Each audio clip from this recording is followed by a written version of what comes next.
Alright, what is up everybody? It's Lids, and we are back for some more Pyre Community RITE Night, and happy holidays to you all. Hope you are having a good holiday season. We are back for some more Pyre Community RITE Night, which means, of course, some good old-fashioned multiplayer Pyre, featuring first and foremost, the members of the RITE Club Discord server. In case you are unfamiliar with said server, it is the best place to be for all things multiplayer Pyre. You can join that server by clicking on that link right there. But those of you in chat, you are not off the hook, because you see the red circle with the white L below chat. You click on that, you'll see all the various requests that you can make for our players today, including things ranging from exiles, masteries, talismans, songs, arenas, even Titan stars. All those things are fair game. So, without further ado, let's hop into versus mode here. We'll reset ourselves to our defaults, but let us know if there's anything you would like to see, and we shall get started. And of course, let me know, chat, if there's anyone who would like to hop in today to get things started. Let me open up Steam Friends, unless I already have it up. I do already have it up. Of course, what with today being right in the middle of the holidays, not sure how many people are going to be around and available to play. Was asking around a little bit before today, and it sounded like some people were saying, yes, I'm around and available to play. Other people saying, yes, I'm around, but perhaps only in a watching capacity. So we'll play it by ear a little bit today and see to what extent we are still at full strength, if you will, or if, you know, we might have things run a little bit shorter today if we just don't have as many people who are interested and available to hop in.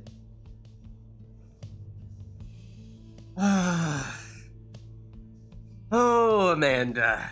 Actually, it is after Christmas. So that song is banned for the next 11 months.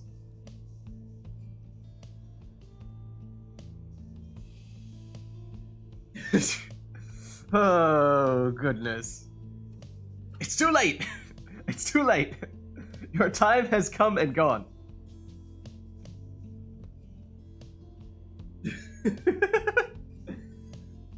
Thank you, Nightbot. Keeping Amanda in check. Oh, let me jump into Discord as well before we get things started in full. I totally forgot. Let me do that. There we go. Now I'm in. I will not be censored. Nightbot says otherwise. Cultural exchange. Nightbot says no thank you. Alright, well. Nightbot is Scrooge? Perhaps. Perhaps. Amanda says she is interested and available to jump in. Why don't I send you an invite then, Amanda? Alright. Invite sent. And let me know, chat, if there's anyone who would like to face off against Amanda here as we get things started up today.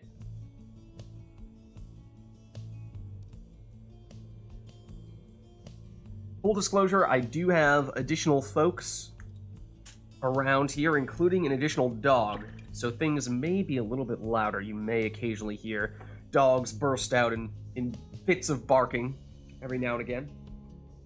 Hello. Hey Amanda, how's it going? Pretty decent. Celebrating Christmas, as is tradition. We have 2 days of Christmas. Do not deny me my Mariah Carey. How are you? I will deny you your Mariah Carey after all. I'm sorry. Wow. Alright, so we have Amanda here. Let me start setting you up, Amanda. But I don't believe we've yet had anyone else raise their hand as player numero dos. Wait, did I just... What did I do? Did I kick myself out? I don't... Did you kick yourself out? One moment, let me think double I check. did. Did you? You did! I think I did. You did! I'm sorry about the Mariah Carey thing, but I mean, seriously. I was just like, hey, why is Steam open? Let me close this useless tab, and it was remote play. Oh. I got drunk off mimosas at noon, so forgive me. Okay, okay. Well, I mean, you're several hours ahead of me, though. It is well past that time now. had some time to cool off a bit. Can't fool me. Okay, I'm back. Thank you. All right, and we do have an exiles request here from Renraku. Exiles from the best triumvirate. Only exiles from the best triumvirate. Hint: they follow the stars. Wait, do not all the triumvirate follow the stars? Apparently, according to Renraku, that means Nightwings. Nightwings. Oh, right, sure. Okay. Sure. Fair enough. Fair enough, I suppose. So it's just basically no two of the same thing? Pretty much, I suppose. Right, that's cool. I saw iRotor saying he'd like to join as well. Yes. Right? You are correct. I see that Cool. now. iRotor also. Like he is available. One moment, iRotor. Let me send you an invite as well. There we go. Okay. Hi, Rotor. It's sent to you. Hello again. Hey, iRotor. How's it going? Hello. I cannot complain. We'll see how this goes. Okay. Let me throw on your sigils. Amanda will be Beyonders for you today. Yes, please. And withdrawn for you, iRotor. Yeah. Right. Perfect. Swap these around a little bit then. To turn this down. There we go. All right.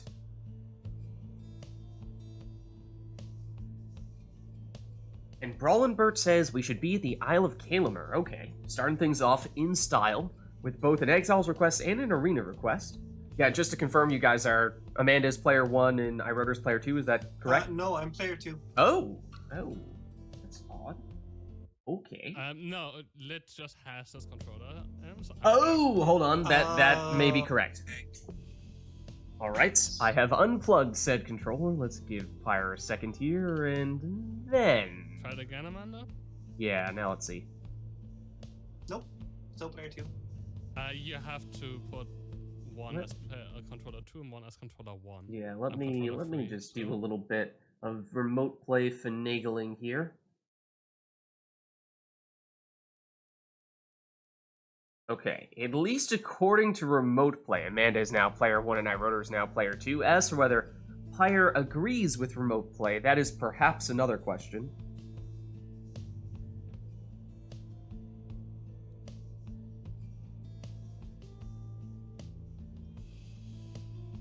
Crash pack from Fofo, alright. Alright. We are throwing everything into this first one. That is fine. Yeah, and can you guys confirm one way or the other if, let's get Thrash I'm back not on player you. 1, at least. Say again?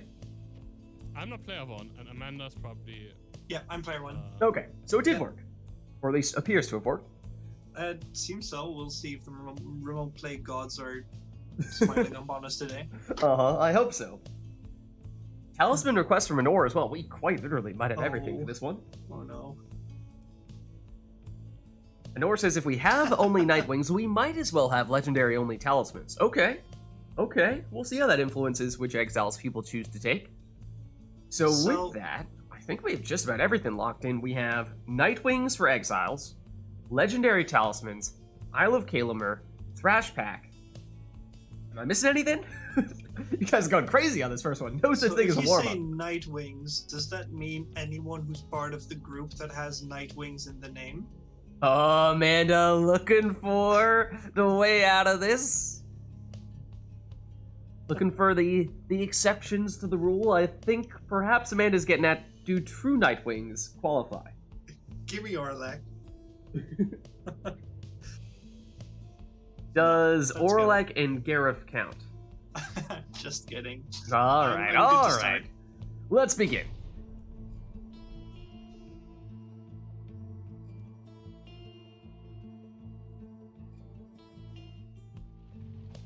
Good evening, exiles. Good evening. You heed the summons to the Isle of Kalamer. You shall take part here in a glorious tradition. Prevail and step closer to freedom. Wait, did someone actually throw in Rondo? Or are you just saying that? The withdrawn stand ready. Don't scare me like that. Now I don't think they did. Just saying. Okay. Cool. Alright, so again, it is Night Wings only, Legendary Talismans only, and Gold Bracer with the Nomads is definitely a strong choice. That is, of course, set up for the power casting. If you're talking demons, that means you're talking about a casting range with Solium's Horn. So that's what Iroder goes with.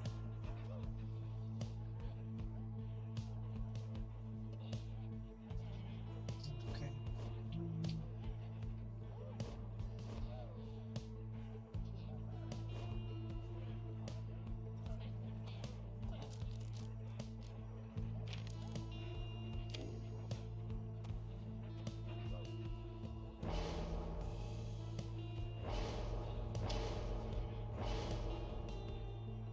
And Amanda breaking out the nutrition stick here with Volfred, going the Anor setup all the way down left side for Numbing Gust, preventing Iroder from sprinting, jumping, throwing, or using any other special abilities when all of Amanda's exiles are banished, and then a little bit of rekindling. Then also, the nutrition stick there for Iroder. I think we saw him split it 50-50 between left and right side. This is the right one, I right? think I chose the wrong set though. I don't think I chose both. Right? Oh, yeah, I think that was Palmas? Oh, wait. Yeah, I don't know. We can start it, like, restart. Yeah, you it choose if Palmas. We can restart. Chat, what do we think? Is that an offense punishable by restarting the right? I think so. I mean, it's the same setting, so it goes. It does have the same settings. But, I mean, I suppose. We know what we want to take, so You know what you won't be want. as Yeah, long. it'll be a quick Yeah. restart. But how dare you? How dare you take Palmas? I bid you welcome, exiles.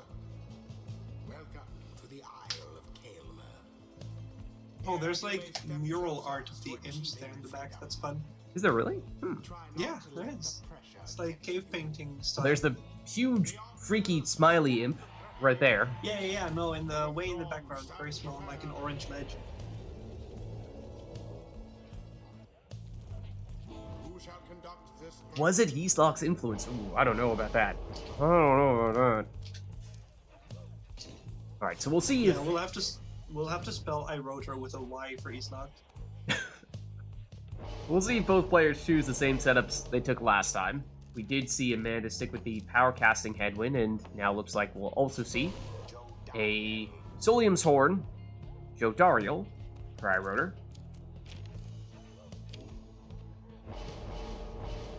Nutrition stick, same masteries for Amanda in the second spot.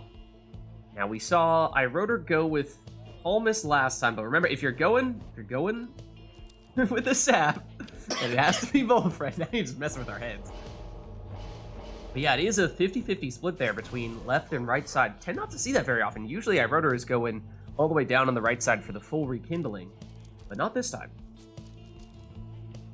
This is the legendary from Harps, right? Yes. Yes, so Triesta's Plume, Legendary Harp Talisman.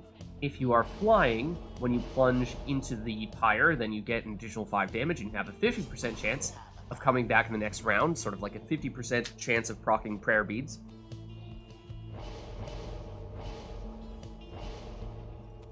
And Iroder looks like he's going for the additional damage all the way down on the left side. Haub's Wing means infinite stamina, and here we go. First match of the day. Isle of Kael'mar, all Night Wings, all Legendary Talismans. Iroder here goes down. That leaves him with just Tizo at the moment. He's banished. Iroder does get Jody back, but not quickly enough to stop that throw from Amanda. It's a quick 13 damage throw, but we did see Iroder take the starting Pyre Life, so still over 100 here, even after that score. Has the orb now with Jody. She goes down.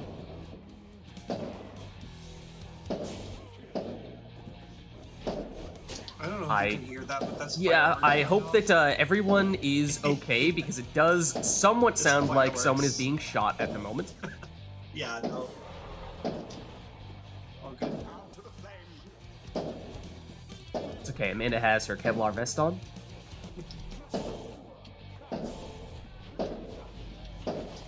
orb just standing there right in front of Amanda's Pyre, and now no one to stop Iroder from taking it. Yes, Numbing Gust was active, but doesn't matter. When it's right next to it like that, it is still a simple plunge for 30 with Jody. Now, of course, Legendary Talismans means no prayer beads, so that means Jody is gone for this one, after having plunged there.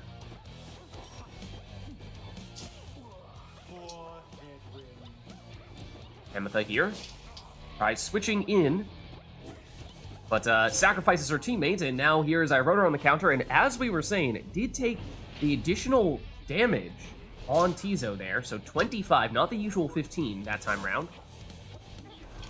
But once again, after plunging, no prayer beads means that now Tizo is out for this one. Ametha blocked. Ametha has it back here, blocked once again by Volfred. Amanda trying to take him out, but he shields it off. Not that time. Ametha out for blood. Once again, sacrificing a teammate. And taking all the glory for herself here. Waiting for that opening. But cannot find a way past Volfred here. Edwin with the big power cast to take him out. As well as Jody. And that was the last of Iroder's characters here. Now Volfred returns. Amanda's still with a 3-on-1 at the moment. Jody back. She's able to get rid of one of those attackers. And now she's the one on the attack. Can't get past that power cast from Headwind. Volfred moving in with Iroder. Trying to bulldoze his way through, but can't do so this time. Jody, once again, the only defender here for Iroder because he did plunge with Tizo. So that means, at best, Iroder is at 2 characters here. But look at this. Suddenly, it's Amanda who's defenseless. Jody hanging out on top of the Pyre. So Iroder just passes it over to her. And that's a quick and easy 30 points there. And that drops Amanda down to 15. That imp in the middle is going absolutely crazy. Now it's Jody who's gone for this round after she's the one who plunged. Now, of course, both players using saps, and so as we see here, although Iroder did score for enough damage to remove that first life bar, Amanda now on her second with that 10 rekindling. No one back to stop Amanda here, so she has time to throw this one in for 20, and does have 10 leech, which could be significant. That gets her up to 20 here. Does still mean that any of Iroder's characters could plunge for enough damage to finish Amanda off, but with a little more leech, that may no longer be the case. However, right now, Amanda defenseless. Headwind back. Volfred on the attack, has that nutrition stick. Makes him with that extra mobility and sets up this 12 damage throw. So Amanda, well, that leech was significant. That means, had she not done that, that would have been the end of it. But that extra 10 Pyre life means she's holding on here, at least for the moment, but once again, defenseless. Numbing Gust is active, slowing down Iroder. Now Headwind back to defend. Does so successfully, gets rid of 2 of the attackers. Now Amanda on the counterattack with just Jody back to defend. Ametha, banished. Iroder back with the orb here. Tizo. Oh, finds an opening! Oh, so close, and look at the positioning on that portal there. Right next to Amanda's Pyre. Amanda needs to be careful because if Iroder gets the orb back, it will not be difficult for him to get into the Pyre from there. Gets rid of the last of the defenders. Now Volfred back. It's Jody making moves here. Knocks back the defenders and sets up the winning plunge. GG. Yeah, sometimes the imps just go absolutely insane in the Isle of Kalamer, as we saw on at least a few occasions. It'd be a little distracting, even. Well played, you two. Until the next rite. What's up, Putty Cat Rambo? Hippa Lord, good to see you both. Welcome to the stream, welcome to RITE NITE, and chat, let us know if there's anything you want to see for this next one here, because, well, oh, let me go in the other direction. We'll reset ourselves here. Red design, okay. Going for Iroder's team theme. Oh man, we have lots of song requests here, but it looks like Fofo was the quickest there, and we also have customized turned off. from Renraku. Okay, so that means random exiles, random masteries, random talismans. We won't even see the squad selection screen. We will just get thrown straight into the action, so we won't know what we're getting ourselves into, and might have to experiment a little bit to see what people's setups are. Amanda, stop it with the Christmas carols! No. Let's see. Yeah, we had a flurry of requests there. Let me just make sure that I didn't miss anything and that I got them in the correct order here. So yeah, we got customized turned off. Oh no, that was actually core. Oh, and then Renraku was just commenting on that. Okay, gotcha. So yeah, that's core who said customize off. Yes, Dread Design was the first song request. We had an attempted 3 song requests in a row, but yes, Popo won the race. Then we have Ridge of Gold. Okay, so we have an arena.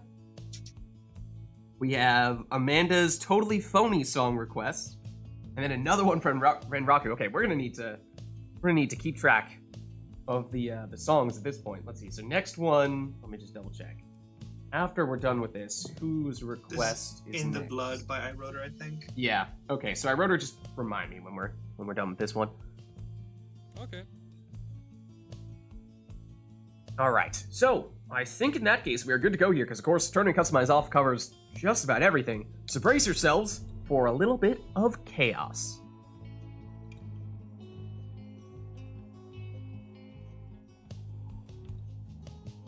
The Beyonders shall confront the withdrawn. Okay, for Amanda it looks like a Nomad, Crone, and a Demon. And then for iRotor it is 2 Curs and an Imp. So quick mobile team here for iRotor has at least 2 jumps on that Cur there and has Glory Dive, so that's full 20 damage from that Cur. Oh, and has Prayer Beads? Or maybe all the way down on the right side for the Cur equivalent of Prayer Beads? Either way, that does work well for him. And plunges, I believe, once again with that same Cur. So he will come back. That's Ruki. So that's an effective offensive option for iRotor. And that is Amanda with Sacred Bond, allowing her to bring her characters back when she steps on their portraits, although I wrote her with a quick throw there from his Imp for 12. Once again, Ruki. Not this time, though. Milda gets rid of Tizo and jumps in for 30. Now, will Amanda have anything Prayer Beads like? Not with Udmilda. Ruki once again. Have we seen 3 jumps from him or just 2? Parker, out of stamina. He has Lucky Break, so he'll come back quickly every now and again from banishment. Just Iggy at the moment for Amanda, and that is a dangerous portal there for iRotor. Very close to Amanda's Pyre and goes through it there to banish some of Amanda's characters, but she has Lendl now. Lendl goes down to Barker. Here is Barker. He's banished. But iRotor once again eyeing that portal and goes right through it, has the orb, and plunges for a quick 20. I believe once again that was Ruki, yes, so once again he will come back.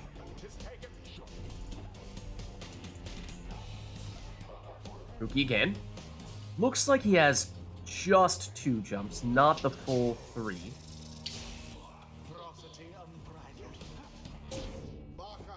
And that one was Barker. So I think Ruki is first mastery on the left side for the double jump. Ooh, but look at that, the random rekindling on the talisman for Amanda. Keeps her alive. But yes, I think Ruki is first mastery on the left side for double jump, and then goes all the way down on the right side for the Cur equivalent prayer beads. I think that's what likely iRotor has on Ruki there, rather than the prayer beads talisman itself. Here's Barker though, and yeah, he has possibly as many as 3 jumps. Yeah, that's definitely a thing. Udmilda, she's banished. Amanda can bring her back and does so, but leaves her Pyre a little bit open in the process, does still have Lendl back to defend, but he goes down here. Good game. And it is done. GG. The withdrawn prevail. And what a crushing victory it was. The rite is ended. GG's. Well played. Oh, did we have an instance of the actual requests themselves were in one order, but then the description to follow them up came in a different order. See, I'm not even sure if I see them in like for me. I see Bofo, then Iroder, then Anor is the order I see. Yeah, that should be fine. So with no further information beyond that, I think that means that Iroder, you're in the blood is what comes up next for the song, and then I see Anor after that. Yeah, that's what I see as well. Okay. So, let's see. In the blood, I believe means we will need to bring in Tariqbot. So let us summon him real quick here.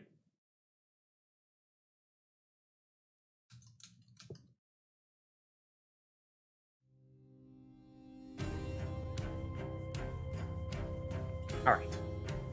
Got that all set up. Then let me see, what else do we have in terms of a backlog? I know we have a big song request backlog. But is there anything else backlog-wise? Don't forget to turn off the in-game. Oh, yes. Yes, let's do that real quick. I don't think we have any other backlog here. Have I heard this before? I'm not sure if I've heard this one before.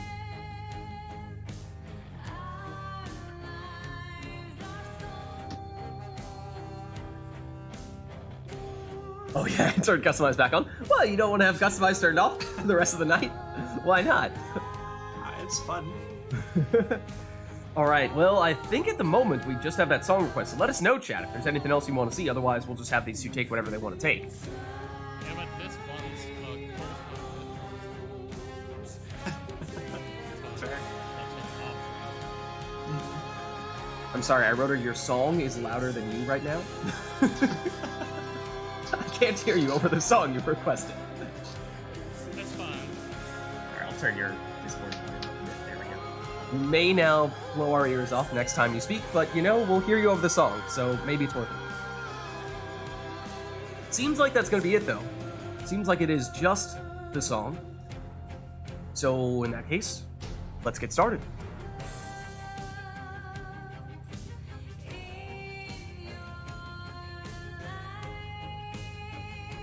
Capital Lids.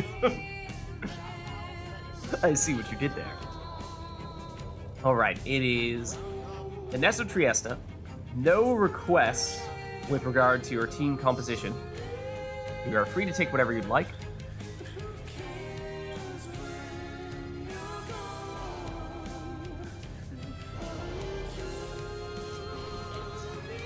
And it is a ring harp in the first spot there for Amanda, so presumably means she's going to take the other ring on another character, which means in addition to that small stat boost, she will also get infinite stamina at the beginning of a round, and that is a speedy Borfrin.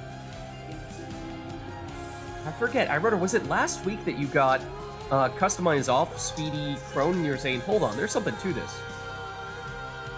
No, it's not just triple Crone, right? Okay.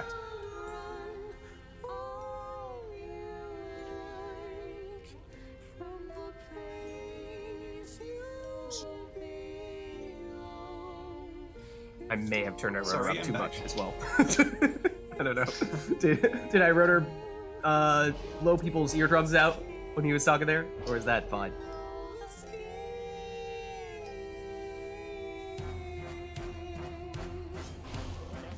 I do turn him up a lot.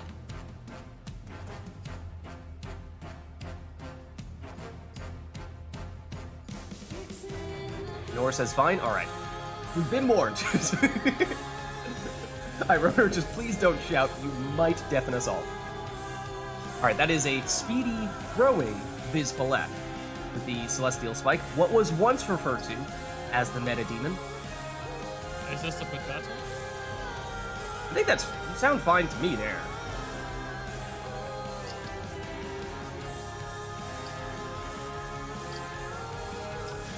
And there is the other ring for Amanda, so yes, we'll have that infinite stamina. I believe one of them was on a harp, and that second one there was on Ignarius. And infinite stamina demons are a scary sight to behold. They are frighteningly fast. And then it is Webbed Lanthorn on an imp in the last spot there for Iroder. So here we go. There is that infinite stamina. Amanda trying to chase down that speedy crone, but here is the speedy crone. Pushed into the corner and eventually banished. Amanda loses Iggy. And a battle of the imps. Oh, and I wrote her going through that portal quickly with his crone, but Amanda sees it coming and sets up an imp right on top of the portal. But I wrote her knocks back that imp and is suddenly on the attack here with Vids and throws it in for the 30 damage.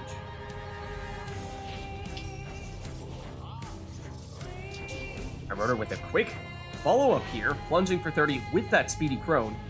Now remember, took Tailwind Crest with her, and so she's gone for this round, no prayer beads. Amanda has that portal set up, but it's I wrote her with the orb here and can banish with those throws. That is a large part of what makes Vids so dangerous here. There it is, takes out Iggy, trying to take out another defender as well. Amanda pushes Vids back, and in doing so, makes that throw out of range. So potentially a successful defensive play there just from that harp push alone. But the counterattack is for naught. And once again, it's Iroder vanishing with those throws, and suddenly Amanda defenseless here, at least for the moment. Does get Saxiana back, though, and takes out Vids with her. Tries to avoid Raji. Oh, and switches into Iggy. Okay. But he's banished. And in doing so, Iroder brings back Vids. Not for long. But she returns quickly. It's Amanda on the attack here. Goes down, but sets up a very dangerous portal. Iroder with the orb. Amanda sidesteps the throw, avoiding banishment. In doing so, sets up another portal here, not as dangerous as the previous one. Iroder using his portal, and no one in between that portal and the Pyre, and so speeds on in for that 30 damage throw.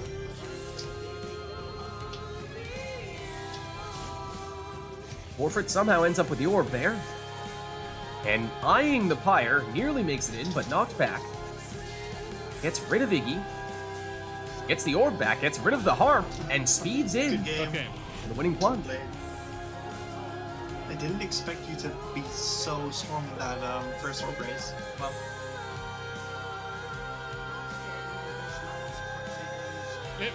The orb race, I think the first time Pharaoh pounced in trigger, but the other times the trigger. Until the next No, Vital Pounce, not Pharaoh Pounce. I'm confusing two things. Alright, well, chat, let us know if there's anything you'd like to see or hear for this next one. We did have, I think it was Anor was next on the list for song requests.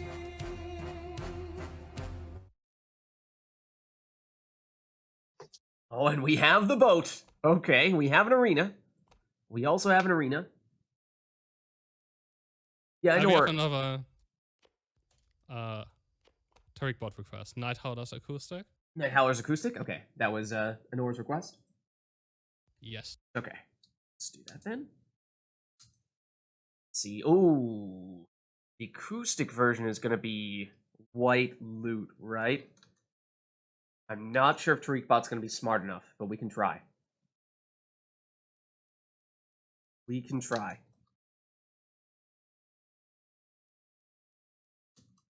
All right. TariqBot? Not smart enough.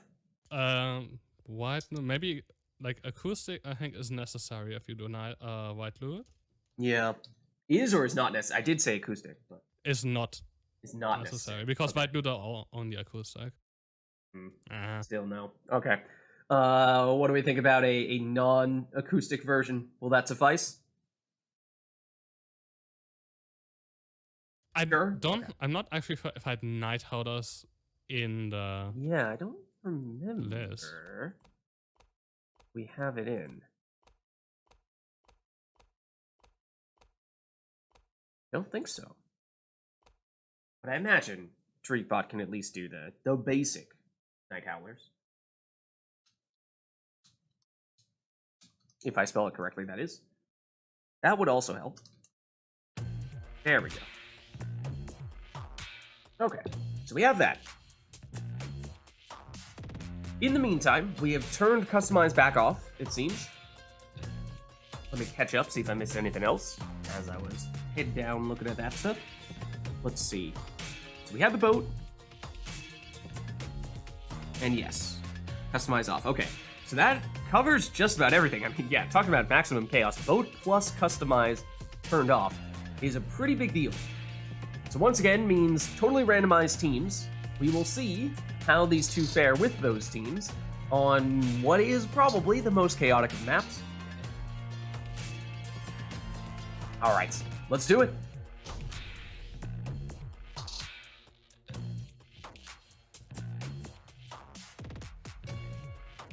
It seemed like we tried doing acoustic night howlers previously and it didn't work then either. Oh, that is 2 nomads, it seems. Or is that 2 savages, rather? No, a savage and a nomad. Okay, I'm just wrong. Savage and a nomad, along with a demon for Amanda. Then, actually, similar setup for Iroder to swap out that demon for an imp. And here is Iroder plunging with, I believe that was Headwind for 20. He's gone for this round, that means. And that is Iroder plunging with the Savage now. I believe he has the mastery that gives him the infinite stamina when he has the orb with the Stowaway. Oh, and the Stowaway is back in here after having plunged. Is she not?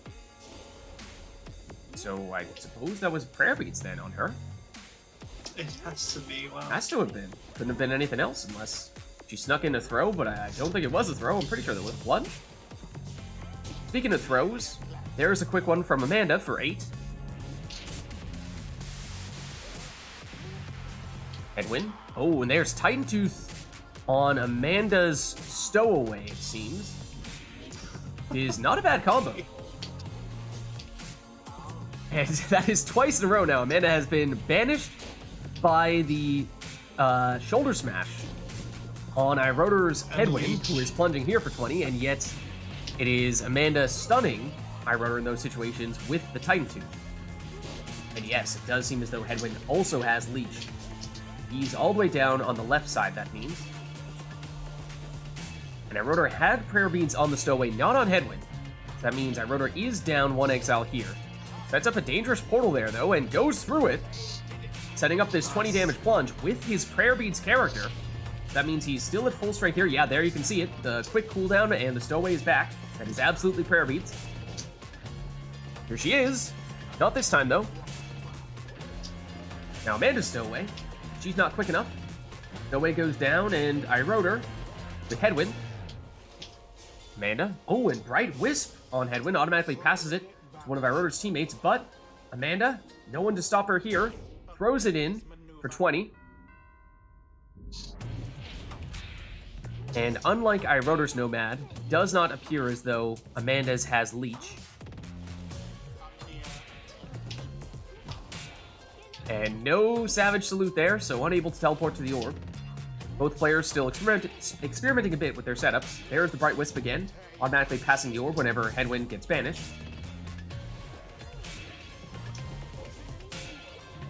Amanda, oh, using an offensive Sacred Bond there. Nearly making it work, but here is Iroder on the counterattack. Wow. Flies over the defender for 15, dropping Amanda down to 5. Now, of course, we did see last time, I believe, an unexpected 20 rekindling. It is possible. There is a 20 rekindling talisman that there's a chance either player could have. We might be about to find out here, because this score could finish it.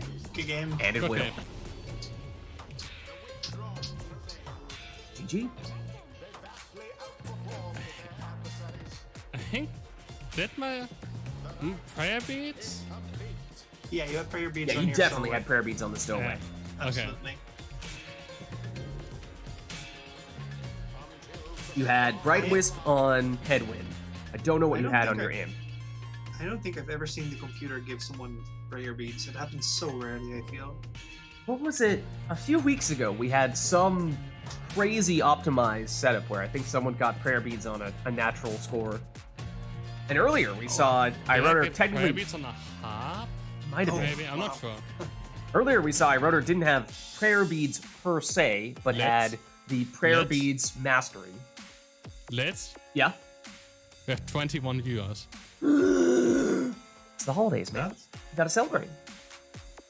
Well, chat, let us know if there's anything you'd like to see for this next one. We've got lots and lots of requests that we have had thus far, and of course we are ready for more if you would like to give us such requests, ranging from anything from exile masteries, talismans, exiles themselves, arenas, songs, Titan Stars, turn and customize up, all that stuff. All that stuff. It's fair game. Do we have a queue for anything at this point? We had a lot of songs we had requested, but did we finish? There was one more, right? We had Amanda's silly Christmas Carol request. So if we ignore that, do we have anything? We do. Yeah, Renraku had New Union. What's that one from? Don't recognize it by name. Oh no. Oh. Yes, Titan Stars are being requested. Oh, and an interesting option here. Once upon a time, we used to see this a lot, where people would go with how would I phrase this? Trying to find ways to hinder one player in one way, and then find a different way to hinder the other player, and see if those things balance out. So yes, we will have a bunch of Titan Stars active. However, that will weaken player 1, and then player 2 will not have any masteries. Now, will those two things line up? That remains to be seen. It's from Pyre, shake my head. Oh dear. Silly lids. Silly lids. Alright. In that case, let's see. I did not spell Pyre correctly. Doesn't even know how to spell the name of the game. This one. Oh, okay. Why didn't you say so? All right, great. Just we have this on. Hum the song through the chat. Yeah, why not, right? All right, so we'll turn Customize back on. We have Titan Stars activated, and as a reminder, the specific Titan Stars we are triggering here will be Limbless. Don't remember exactly what that one does. 6 Shoulders is the one that means that if everyone is banished, then everyone will come back from banishment. And then Horse-Headed, I think, is one of the ones that boosts stats, but I could definitely be wrong about that. Okay. Please delete the vote if we didn't have another vote required. Well, you don't want to be on the vote for this one? You don't want to be on the vote for the rest of the night? Why not? Alright, it seems like that will be everything for this one. So again, it is Limbless Arazek, Shaxx 6 Shoulders, and then Sylvius Horse-Headed are the 3 Titan Stars we are activating. And then player 2, iRotor, will not have any masteries at all, and that is how we will balance things out there. So yeah, Shaxx is the one where if everyone is banished on iRotor's side, they will all come back. Then Sylvius is basically prayer beads, built-in prayer beads, is that right? This one, right? And then, yes, Limbless is the extra hope. Okay. So, extra hope. Prayer beads. I'm player 1, right? So these. Yes. So these are the things that will buff iRotor and weaken you. Oh, okay, but iRotor doesn't get masteries. But iRotor does not get masteries, exactly. So we'll see. But you do get talismans, right? You do get talismans. We've not seen anything on the talisman side of things. So 3 of, I would argue, some of the strongest of Titan Stars activated against Amanda here. How does that compare to taking away masteries for iRotor? And can Amanda or iRotor do anything here to maximize the effectiveness of this interesting setup here? Interesting set of circumstances. So yeah, you can take whatever. Do we always get that when Titan Stars are active? I mean, so rarely these days do we ever see anyone activate Titan Stars. Once upon a time, it was pretty common. I mean, never as common as requesting exiles and what have you, but yes, iRotor does have the additional hope, so that will make any exile come back more quickly. Namely, Rookie will come back almost instantly. What is Orlek, out of curiosity? How quickly does he come back? Orlek? I mean, because he's usually 1, but... Okay, so it's an exploding Rookie. Maybe iRotor trying to take advantage of that quick respawn time and says, alright, I mean, I suppose that means I can have a sacrificial Rookie in that case. There's Hope Egg as well. Yeah, you could make that pretty much instantaneous. There are diminishing returns as you start to get up into the higher numbers there, but... Speaking of high hope, Amanda's doing exactly the opposite there, going the extra damage on Deluge and reducing his hope.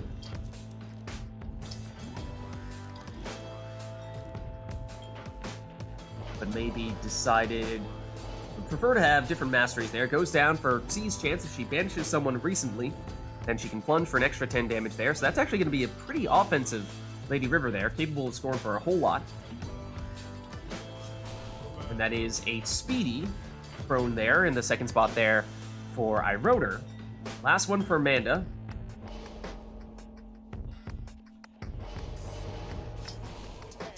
Try to maximize the faith, or yeah, maximize the hope on Orlek through all the other means possible, and then see what his respawn time is. It's Titan Tooth, so that means iRotor able to stun anyone that he flies into with that harp. Here we go. Titan Stars activated against Amanda. No masteries for iRotor, but iRotor here can throw this one in for 25, so he'll get things started. Wall of Imps in the middle, and it's Amanda first to the orb. Stowaway here. Ooh, had it lined up with the throw, but couldn't release in time to get it off. iRotor now, trying to harp push his way in, but gets stopped. Amanda with the Stowaway. Stowaway goes down, but here comes Lady River back, and plunges with that Astral Eye, which gives her an additional 8 damage, so that's 23 total. iRotor, that is an exploding Cur, as we were saying before, and he comes back quickly from banishment. And there is the Titan Tooth, stunning iRotor, setting up this banishment here. Exploding Rookie is looking for someone to explode on, but it is still the Stowaway on the attack here. Her throw is intercepted. It's Pamitha now for iRotor. Over to Bertrude. Leaps over one defender and in for 25. Now, of course, with no masteries means that it's not often you see this, but that prone is capped at 25 damage, rather than the usual 30. So consider that. Oh, and quick save there from Amanda. That does mean C's chance is currently active, so her worm is capable of dealing a whole lot of damage. Here comes Lady River.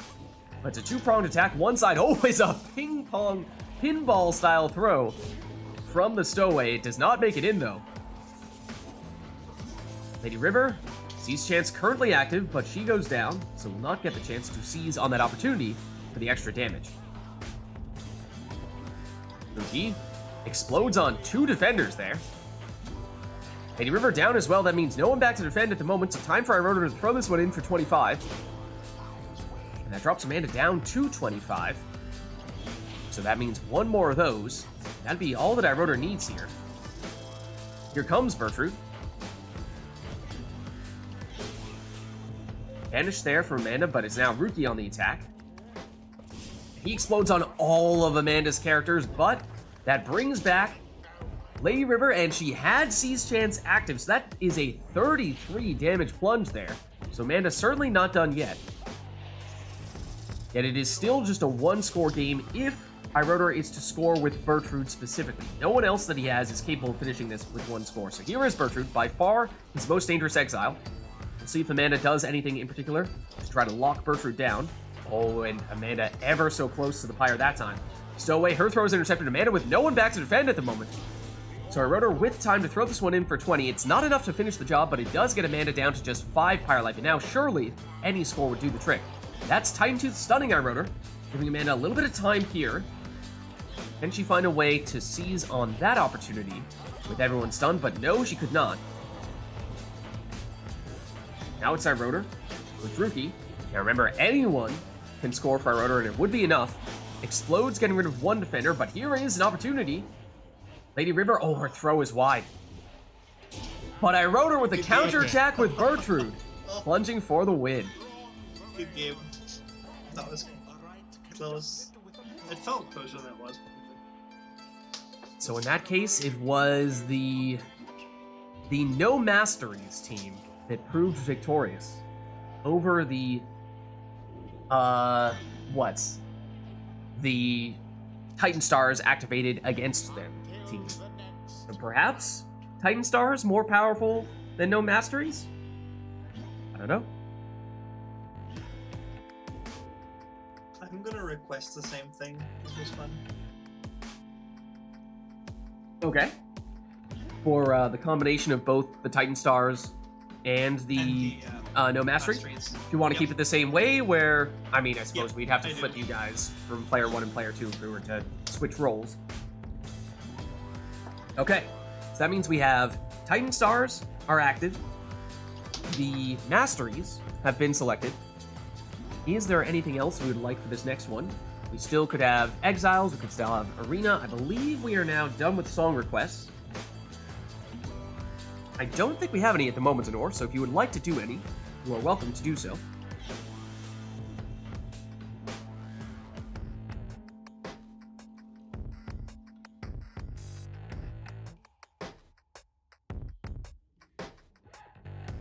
Now Amanda deferring to Amanda?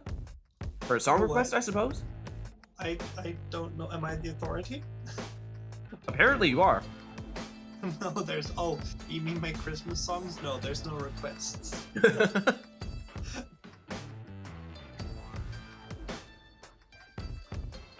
Oh, yeah. The one with her Christmas song request. Yes, that one was denied. That one was denied.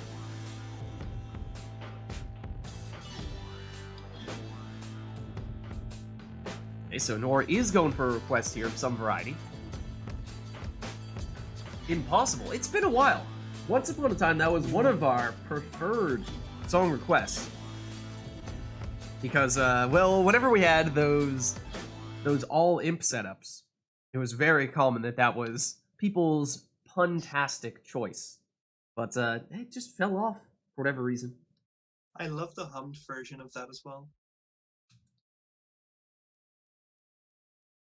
I spelled the word impossible wrong. Well done, Lids. How is that possible? It's impossible. You're right. Hmm.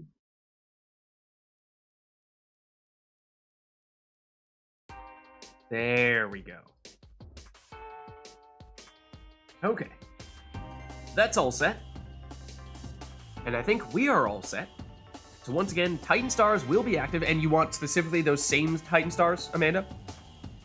Yes, please. Okay. And then no masteries for our rotor, so we will see how these two restrictions match up. We saw last time, our rotor with no masteries was able to succeed, but will that still be the case here? All right, well, we still have those same masteries selected, so once again, it means that Amanda, if she banishes everyone on iRotor's team, iRotor will get everyone back. iRotor has built-in prayer beads, and the last one gives iRotor an additional 8 hope on all of his characters. But iRotor will not have any masteries, so that is the balancing that we are doing here. We will see how those two match up. It is a quick throwing stowaway.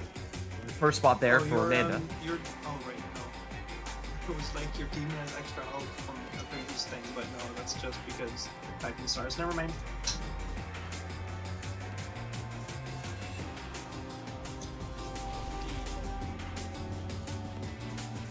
Red Raku, no!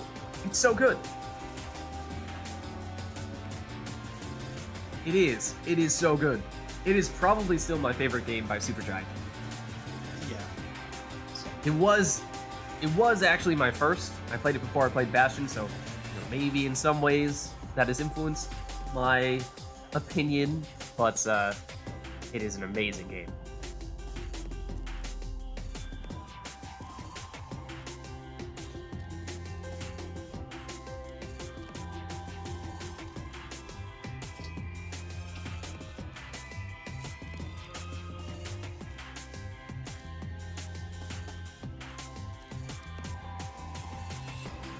Yeah, soundtrack, I think it is probably my favorite of all the Supergiant soundtracks, and the art, as always, visually, is just amazing.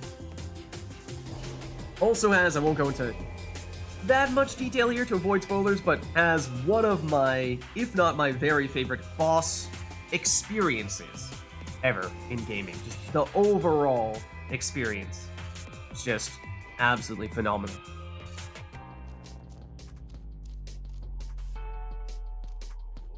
Yeah, the atmosphere. Hard to match it.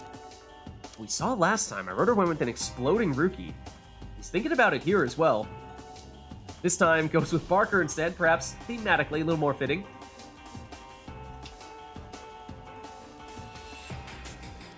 Yeah, I think I agree with you there, Failer.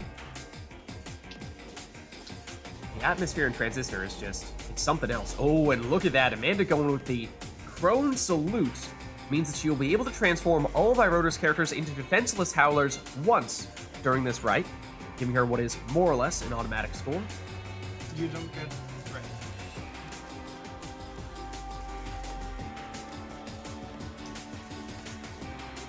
An additional starting Pyre life for Iroder may be a way to counteract that Crone Salute a bit. So here we go, once again it is some Titan Stars activated against Amanda, the ones that are giving Iroder everyone back when all of his exiles get banished. Jack's 6 shoulders, gets an additional 8 hope on all of his characters, and has built-in prayer beads. Ooh, Amanda, quick save there.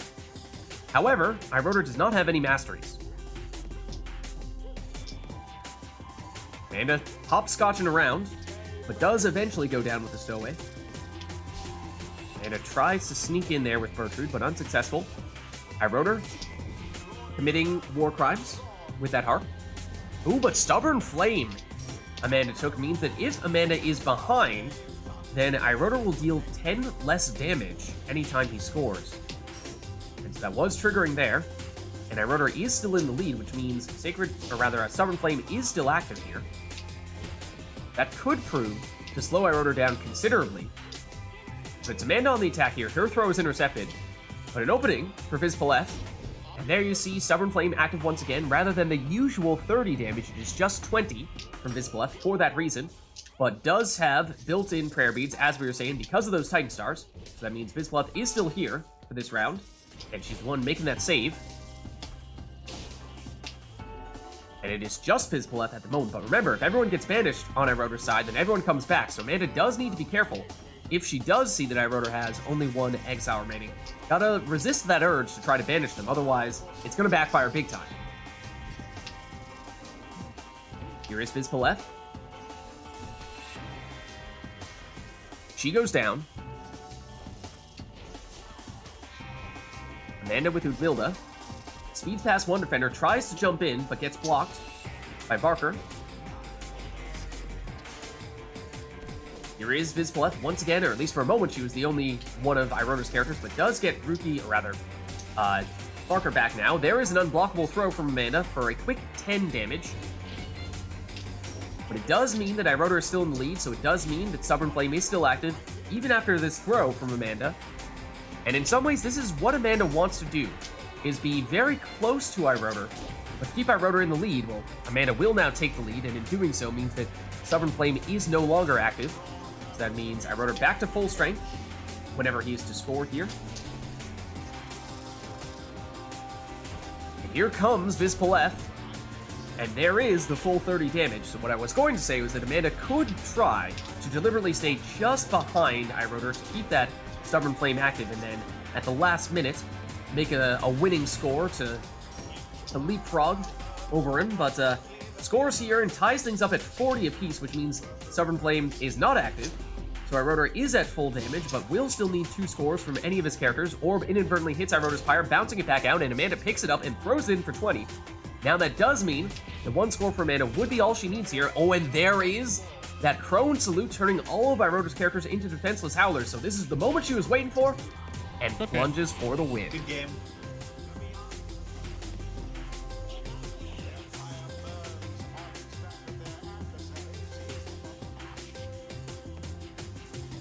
GG. Yeah, I would certainly be, would love to do Transistor playthrough. Technically, I did like an episode 1 of Bastion back when it was like right around its 10-year anniversary.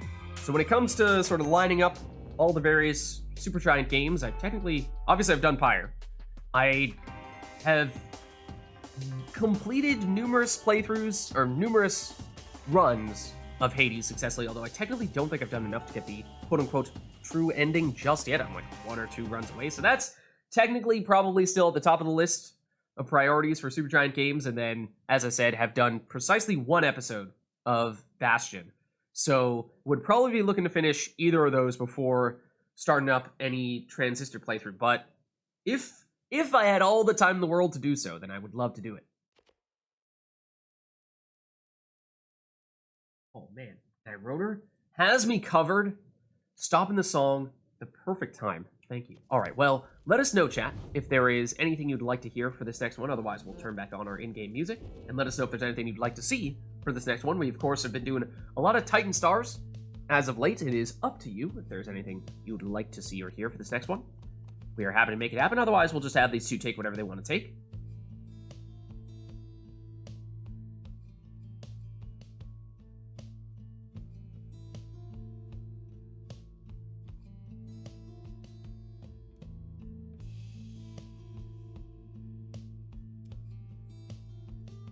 Oh, and we do have an Exiles request, okay. Let us know what you'd like to see in that case. Again, for those of you in chat who are unfamiliar, you can click on the red circle with the white L below chat. You'll see all your various options for requests there, and that is your way to lock in a request for the next match. 1 worm each is the Exiles request. 1 worm each. Can it be more than 1 worm? Is it 1 worm minimum or precisely 1 worm? You know, like just theoretically speaking, if, say, someone was into this whole triple worm thing because it's objectively the best possible team composition, would that be allowed? Just asking for a friend, you know.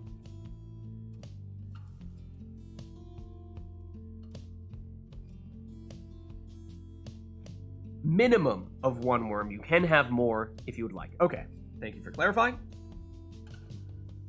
That's all I'm seeing here, so why don't we get things started then? Minimum of 1 worm is the only request. Oh, and boat? Hold on. We can still make that happen. I mean, didn't see if we were going to get a random boat. I suppose it was possible, but we'll lock it in. We'll lock it in.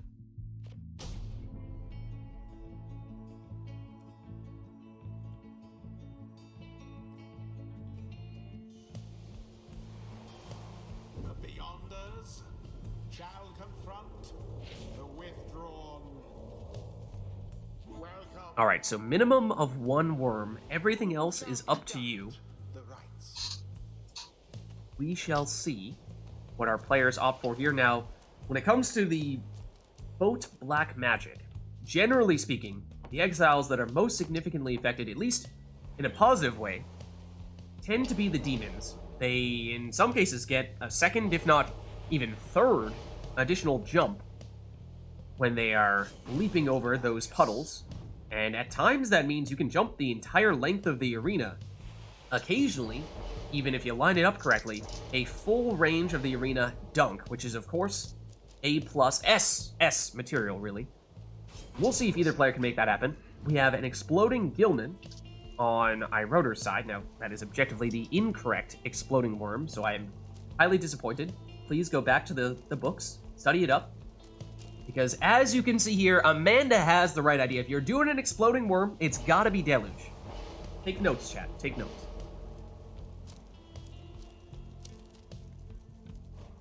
We did not have a Harp versus Worm Civil War. It was actually a Worm versus Worm Civil War. Basically actually, no, I shouldn't say that. It was Worms versus Landlubbers. And I believe, actually, the Landlubbers, if I'm not mistaken, proved victorious in that one. Battled for the Spiral Sanctum, if you will. And yeah, I think it was the Landlubbers who won that one. It was a while ago, and for some reason that one's not as fresh in my mind as ones that happened even before that. For whatever reason, it seems like we don't talk about that one nearly as much.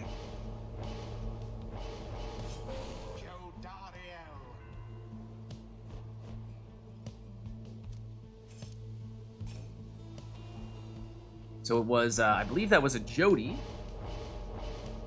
So Amanda seemingly going all in on the super jumpers. And here we go. I wrote her with a more balanced team here. The exploding worm Bizpaleth and then an Imp, but it is Amanda throwing it in for 14 to get things started. Bizpaleth. Oh, that was a Brazen Manor activated there.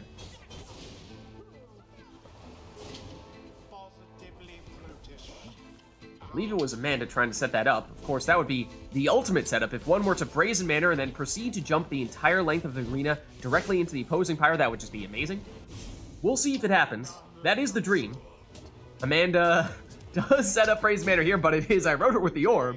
And while Amanda is doing that, I wrote her says, sure, I'll just throw this one in here and tie us up at 121 apiece. And there is I wrote her jump it in for 30. Once again, I believe while Amanda was setting up a Brazen Manor.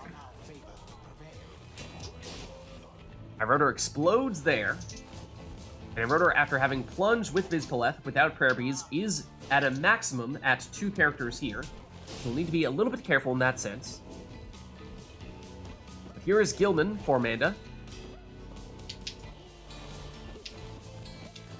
Can't tell if she's trying to make a move with him, yes, or if it was just a diversion.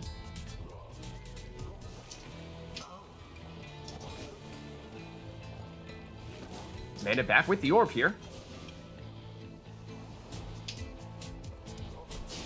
I wrote her explodes, but gets Gilman back. Explodes once again, though. That leaves just Raji back to defend, and look at that! Some additional boat magic momentum, taking Amanda into the Pyre there for 30. And that ties us back up at 91 apiece. And once again, the boat magic given a little extra boost, this time for I wrote her, getting in for a 30 damage plunge. As we were saying, it is the demons who seem to benefit most from the boat magic. Oh, and you saw those 2 demons right next to each other, and you could see the little fire in I wrote her's eyes, seeing the opportunity to banish 2 defenders simultaneously, setting up this opportunity here with Seize Chance active to throw it in for 25 damage. So I wrote her building up some momentum here, and would need 2 scores to finish the job here.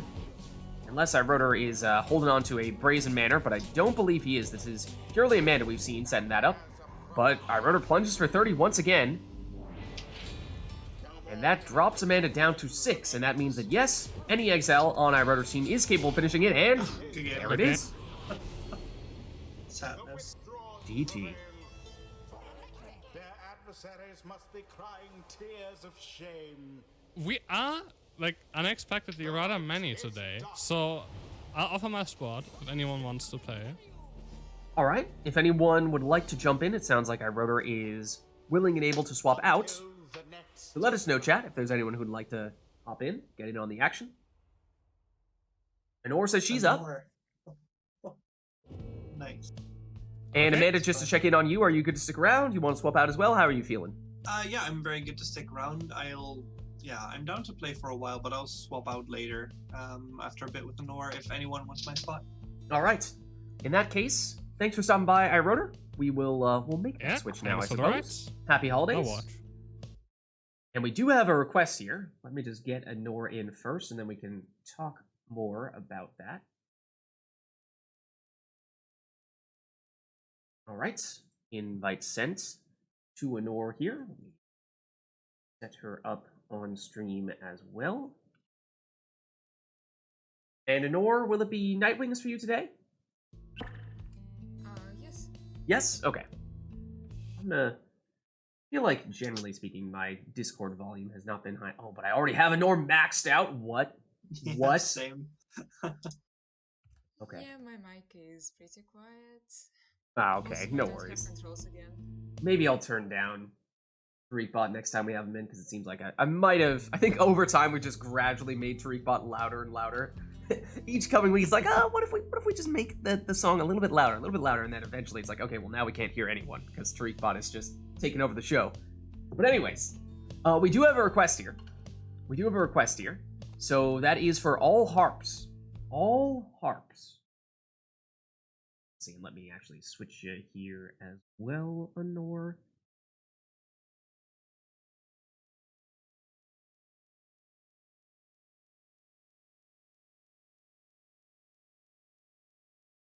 There we go. What's up, SSE? How's it going? How are you? Happy holidays.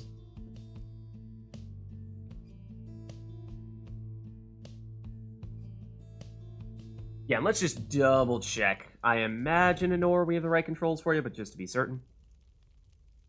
Oh, and do you have... Hold on. Is remote play doing its thing where it... Yep, it's not letting you do anything. Now you should be able to. There you go. Alright. Right, yeah, let's reset the vote before we forget. Inbox Voco, how's it going? How are you? Happy holidays to you as well. How's everybody doing?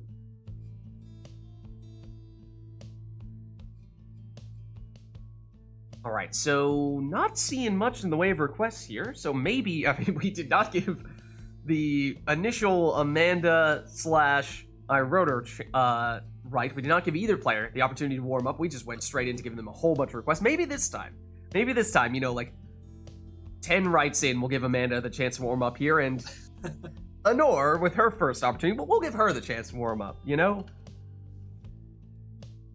Oh, but we have the all harps. What am I saying? We have that. So, yes, we do have some stuff going on here. All right, so let's get going then. Yeah, we do. Request is all harps? All harps. Okay, cool. I almost forgot. Oh, did we no. get a random boat? We got a... I'm certain we reset it. That is a random boat. All right, I mean, harps, in theory, you know, if you're flying over the puddles, then it's not going to affect you at all, but we'll see. We'll see what happens here.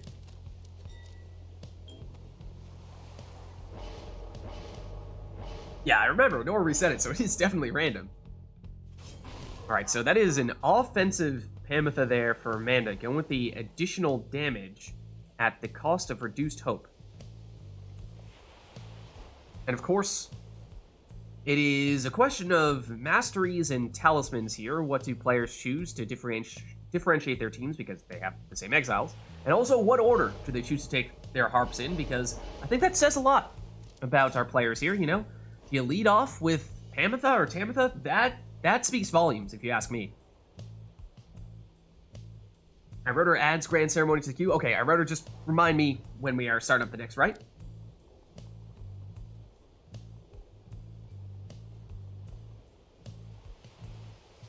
And one thing is that oftentimes we've seen the harp salute has become very popular as of late, allowing harps to switch places with their closest ally. The reason for that, generally though, is to set up a less mobile but higher damage teammate. But when everyone is a harp, that doesn't mean quite as much. Is Honor setting up double rings, one on Pamitha and one on Tamitha? Because that is a statement, if ever there was one.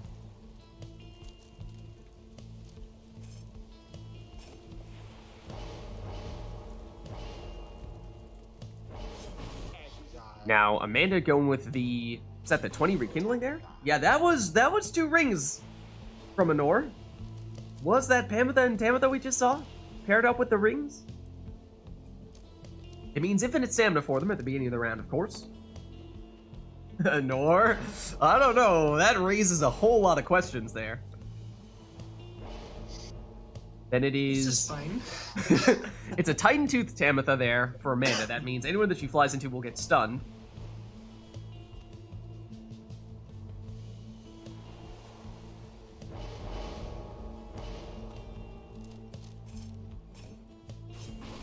Then a Speedy Zoxiana to finish things off. And here we go. All harps, all happers, if you will, between Amanda and Honor. And, I don't know, Amanda has that additional bonus of the very scary colors with the Beyonders harps. One of them being completely white, the other one being completely black. It's kind of an intimidating sight, I don't know. Might mess with Honor's head a bit here. It is Amanda first to score, but now Honor countering for 20 damage plunge here. Honor moved in with one of those harps, but gets her banished now. Did plunge with Tamitha, and she had a ring, not a prayer bead, so she's gone for this round, though. Doesn't stop Honor from plunging for 20 here. Honor with Tamitha once again. Makes it in for 20. Yeah, I don't know. I have, like I said, some serious questions about putting the rings on Pamitha and Tamitha. I feel like that is That's just not the relationship. Their relationship is just not healthy enough at this point in time for them to ever be in that position, I wouldn't think. But maybe Nora knows something we don't. Oh, and meanwhile, there is Amanda plunging for 28. With that harp, she put the additional damage on with the talisman. But that means no prayer beads for her either, so Amanda down one character here, and perhaps that means a little more space for Nora to make it in for that 20 damage plunge. And do believe we saw Amanda take the 20 rekindling, so that means, yes, Anor can trigger that here, but cannot finish Amanda with this one. Would need at least 2 scores to do that. And here, Amanda nearly makes it into the Pyre. Gets rid of Anor's Exile, who was hanging out close to Amanda's Pyre. And I think we saw both players take the Tailwind Crest on one of their harps. We're seeing some very speedy harps every now and again. Duel of the harps here, which Amanda ends up with the orb. Now goes down. Anor blocked. Oh, and there's the Titan Tooth. Stunning Anor, and not quite enough time to set up the throw there for Amanda, though. Zoxiana avoids banishment, but it's still a free orb. Amanda gets it back with Zoxiana. Blocked by one harp. Gets it back, then banished.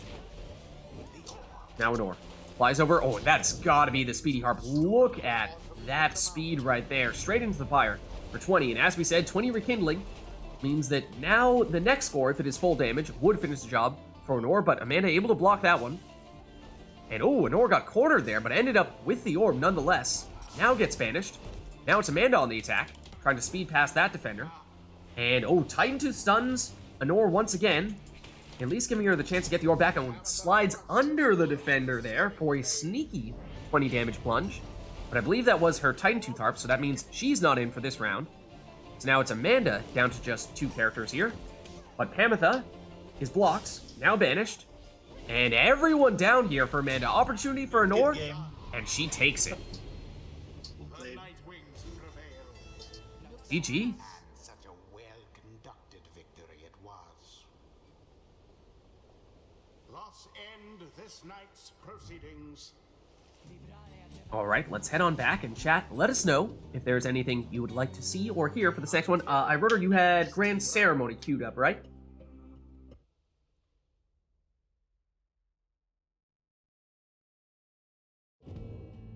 Indeed. Okay, so we do have a song for this one in that case. We do have a song, but other than that, let us know if there's anything you'd like for this next one. What about the rings on Pam and Tam? It just feels like, you know, it's whenever you put the rings on 2 characters, you are potentially making a statement about the relationship between those 2 characters. And when you put them both on characters that, at least canonically in the game, are known to absolutely despise each other, it does raise an eyebrow. So that's what I'm getting at.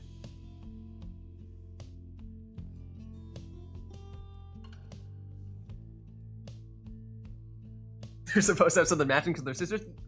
Yes! And no. Right, that's what like, are they even on speaking terms, though? Because they may not be. Oh, okay, and perhaps Amanda going for the opposite here says, for talismans, yes, take both the rings, but they have to be on the best possible pair. Okay. Okay. So we'll see, in that case, if Amanda has anyone in mind, and if Anor doubles down on Pam plus Tam, or chooses to take a different approach this time. Oh, we have Glade of Lou as well. Okay, let's make that happen. Let me just double check, make sure I didn't miss anything else here.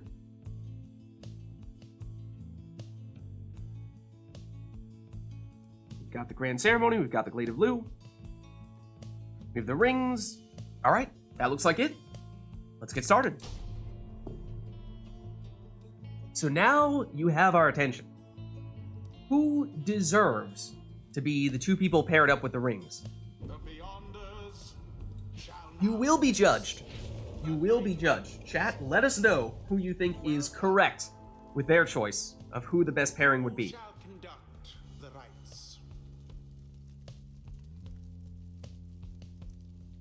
In terms of shipping or gameplay, I assume shipping. I assume that's the idea.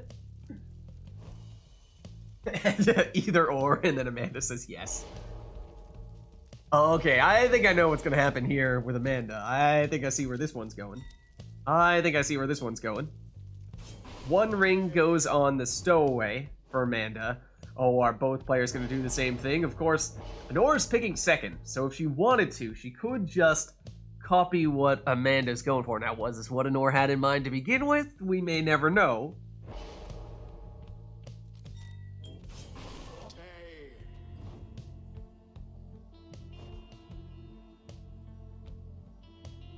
Now, is it Almer?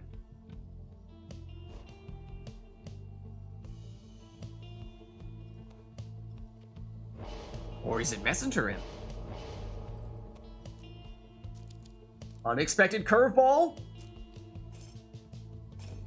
Or not? Messenger Imp.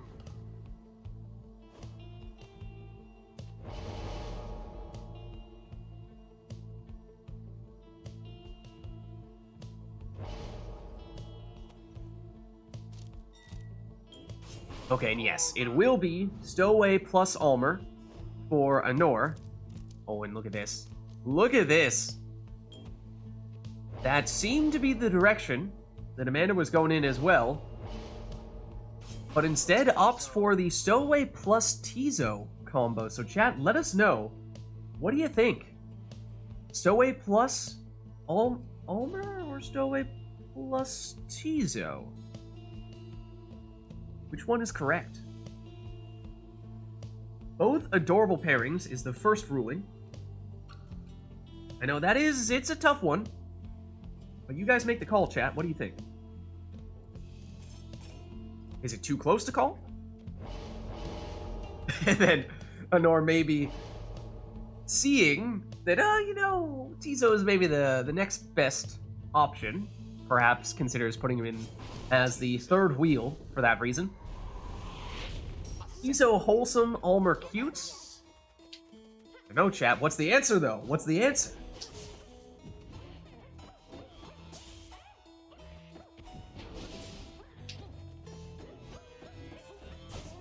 Almer on the attack here for Honor. I mean, perhaps one could make the case. The answer is whoever proves victorious here in this right. Perhaps they are fighting for the right to declare their pairing preferable. Amanda with a portal right next to Honor's Pyre nearly makes it in using that portal. It does get bumped a little bit further back there, but does still set up a quick banishment, and Amanda going back through it and has the orb here. Has an opening. Oh, and has the extra damage on that imp as well. So that's 25, not the usual 15. And of course, after doing that, it does make the arena smaller. Oh, and Amanda not quite with enough time to finish that throw. Or perhaps biding time with Tizo, waiting to get reinforcements back. Here are the Savages. It's the Stowaway here, and she jumps in for 20. Now, of course, at least in Honor's case, both those Savages have the rings. That means no prayer beads for them. That means now Honor is without the Stowaway for this round. And currently, with just Tizo. And so currently, perhaps looking to do what she did before, waiting to get other teammates back. It is Almer, but now he's gone. And that leaves Honor defenseless. And that gives time, for the 360 throw from Amanda. Stowaway for Amanda. Banished. Tizo sets up a portal. And then that portal gets moved back. Oh, and look at this. Honor currently defenseless. Is there time for Amanda? Yes, there is. Plunges for 15 here.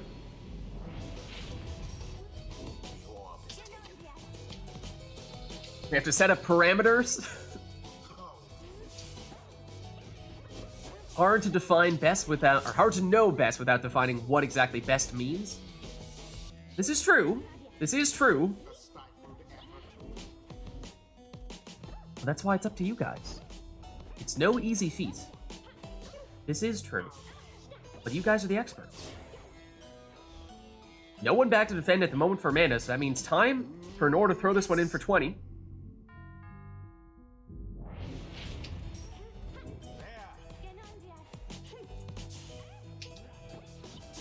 Amanda falls short, but nearly banishes two. But now is defenseless here, at least for the moment. Now the stowaway has returned. Nor with Ulmer. Plunges for 20. And Anor making a bit of a comeback here, now back in the lead. After Amanda got off to a quick start.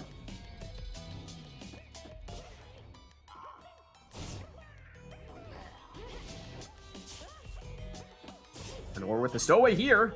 And that jump had just enough on it to go all the way in for 20 damage, and that drops Amanda down to 20, which means one more score, maybe all that Anor needs here.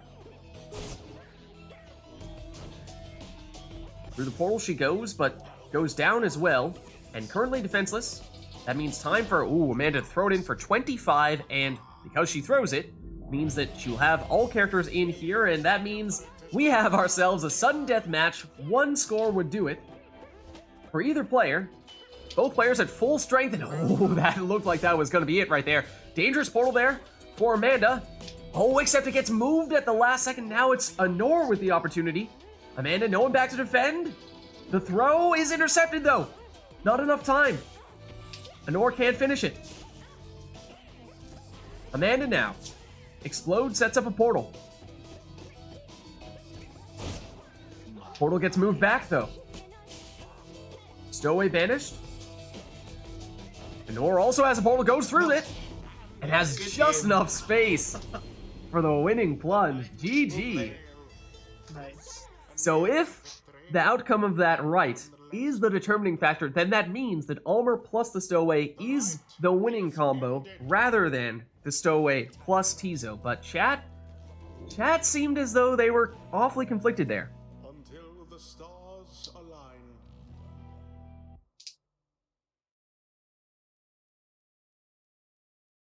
I'll do one more, and then I'll give some space to other people. All right. In that case, let's reset ourselves here, but chat, let us know if there's anything you'd like to see for what looks to be the last match between Amanda and Anor.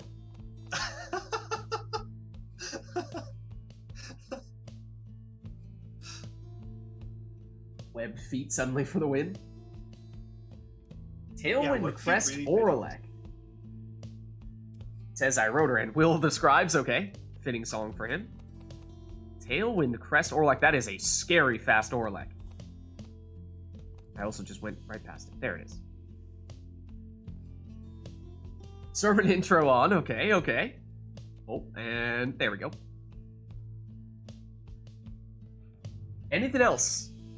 A speedy Oralek. Sermon intro, Will describes basically Oralek's theme. All the Solium as well, okay. So a bit of a almost recreation of in some ways of some rites that may have transpired in the campaign. No worries, I gotcha. Full Solium makes sense. Alright, and that covers almost everything here. So in that case, why don't we get this one started? We have another Exile's request. Oh, get a Volfred in there. Okay. I suppose that is also fitting. So, Oralek with the speedy Tailwind Crest. Volfred as well. Okay. Alright. In that case, now, let us begin. Nora's like, hey, you want to give me Volfred? I'll take it. I'll take it. No. The time is nigh, exiles. You are gathered at the fall of Solium. Oh, and I wrote a requested exiles as well. Oh, yes. I wrote it was the one that gave the Oralek request. Okay, so we have the full team selected here. Okay. It is Tailwind Crest Oralek, Yeah, me too, Anor. Volfred, and then Tizo in the last spot. So it is, in some ways, the previous Nightwings. Original was maybe a strong way of phrasing it for a team that has been around for, arguably the beginning of the downside. But, so Tailwind Crest, yes, on Oralek. He will be incredibly quick. Who goes free? Who remains? You decide!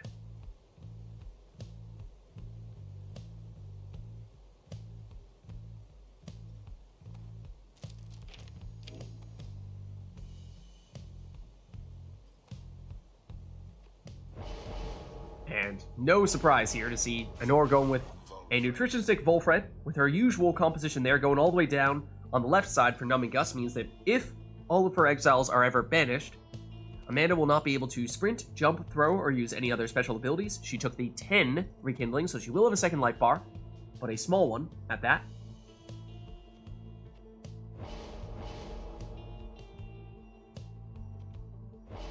Whereas Amanda goes the other route, goes for the full rekindling there, so she'll have 50. Oh, make that 70 after taking Right Light as well, so huge second life bar there for Amanda.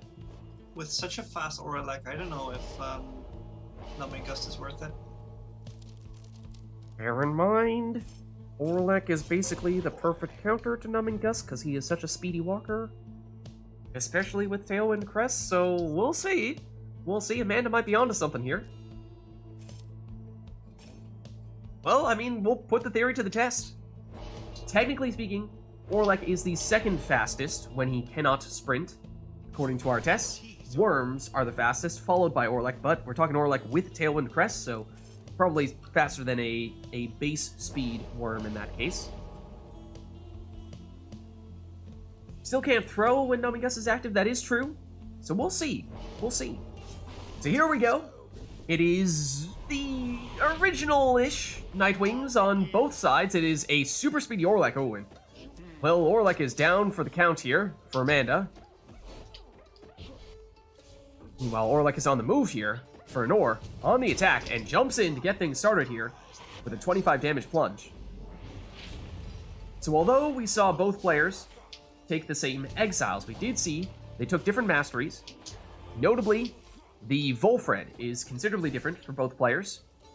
We saw the Numbing Gust for Anor, whereas Amanda went for the full rekindling. Amanda trying to take advantage of that portal, but Anor had it covered. Anor with Volfred here. Now, of course, Anor is without Orlek after having plunged with him. That means Anor will need to find a way to score with either Volfred or Tizo if she is to succeed in this round, but then again, that is one of Anor's strengths, is scoring with the saps. So that is not much of a hindrance to her. But she goes down here after trying to push forward with Volfred. Oh, and there was Orlek on the attack ever so briefly for Amanda, but Anor stops that before it can develop. Oh, and Volfred was looking to blink straight into the Pyre. Here comes Orlek for Amanda. Has that speed. Can he put it to use here? Trying to knock back Volfred, who is camping the Pyre right now, and down goes Orlek. Meanwhile, look at that portal positioning there. It is right on top of the Pyre for Anor. That is extremely dangerous. As dangerous as it comes, it is oftentimes more or less an automatic score, except Anor is trying to find the orb, eventually does, hiding behind her Pyre, and then makes it into that portal for that quick score. Does so with Tizo there, probably not her preferred score, because only 15 damage in that case. And it does mean he's now out for this round. Whereas, of course, Volfred would have been a 25 damage score, and Orlek was out for that round, so he wasn't an option. Volfred goes for the throw, and it's a quick 8 on this occasion. But that gets Anor back to full strength here. She gets Tizo back. Here comes Orlek for Anor. Oh, and nearly makes it in there. This time, on the follow-up, walks it in. That means no Orlek for Anor this round. Amanda jumping off the walls and into the Pyre for 25. And of course, no prayer beads for Amanda's Orlek either, because they both have Tailwind Crest. So now Amanda's Orlek is gone for this round. Here is Anor's Orlek on the attack. And he makes it in for 25.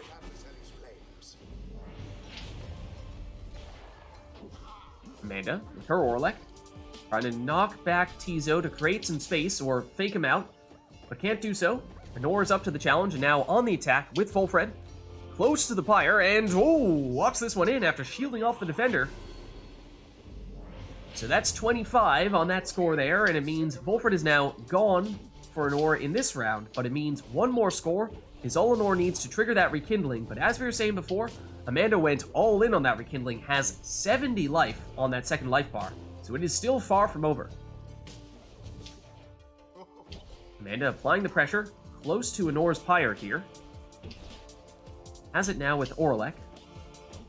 Trying to knock Tizo back, and does, setting up this 25 damage plunge. And if you bear in mind the difference in the size of their second life bars, this is awfully close here. Nor trying to change that, and seemingly jumping over the Pyre, but gets stopped here. Amanda, eyeing the portal, gets through it just in time to avoid getting blocked by Orlek. Now moving in with her Volfred, charges up the throw, which at some ranges is unblockable, and that may have been the case there. Hits that one for 22 damage, and of course, with it being a throw, means she's still at full strength here, although Orlek gets banished. He's down for 25 seconds.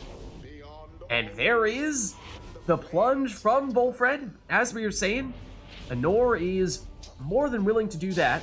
Does mean she is without Volfred for this round, but the rekindling is active, and that is why we were saying this is still quite close here. Amanda onto her second life bar, which is 70. Anor still on her first with 63, but only has 10 rekindling on that second life bar. And as we were saying before, the Numbing Gust may slow Amanda down, but Orlek is in many ways the perfect counter to Numbing Gust because he is such a speedy power walker.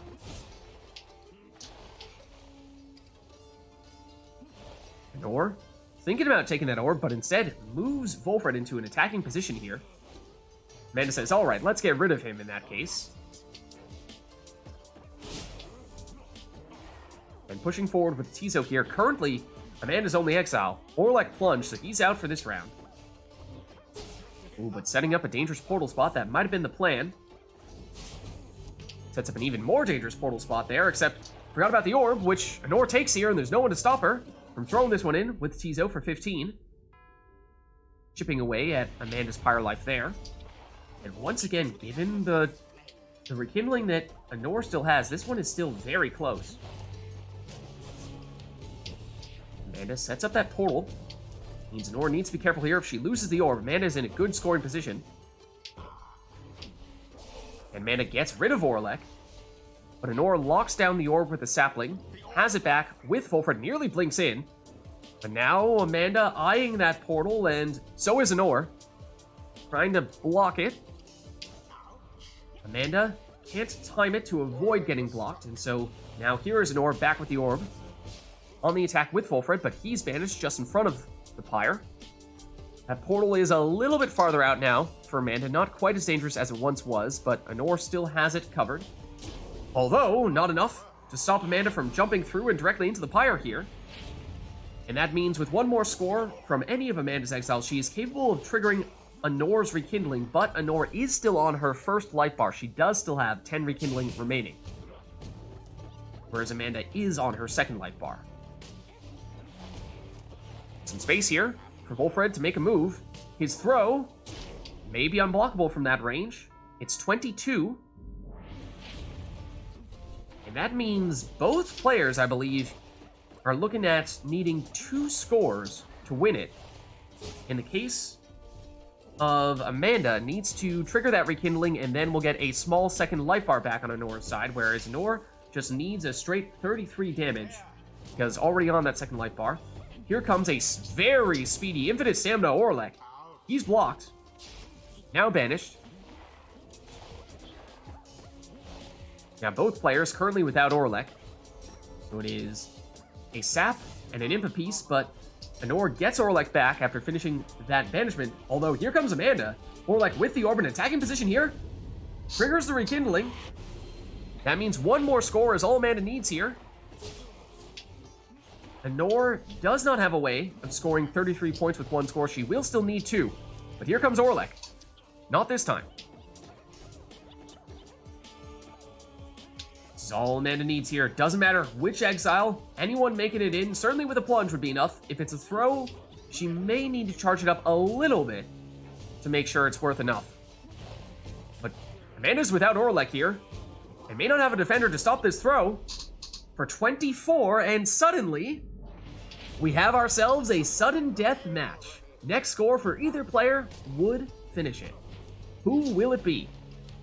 It's Nor with the orb now. Fulfred gets banished. Amanda moving into attacking position here, but loses Orlek. Perhaps trying to set up a dangerous portal, but at what cost? Because meanwhile, here is Anor with no one to stop her. And that throw will seal the deal. Well played. GG. Great match. Good game. Yeah, a really nice one. The rite is complete. Very speedy, infinite stamina Orlek. It is a scary sight indeed. Well played from both players there in an extremely close match. What a way to wrap up this matchup here. Yeah, really well played. Thanks for the games, iRoder and Anor. I'll be watching now. Bye-bye. Thanks for stopping by. Happy to have you, Amanda, and happy holidays to you.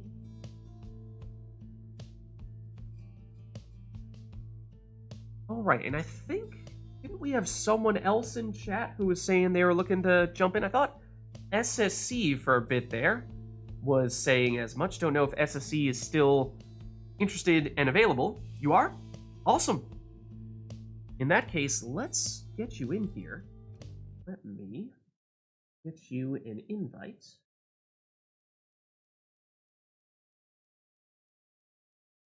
All right. Invite sent.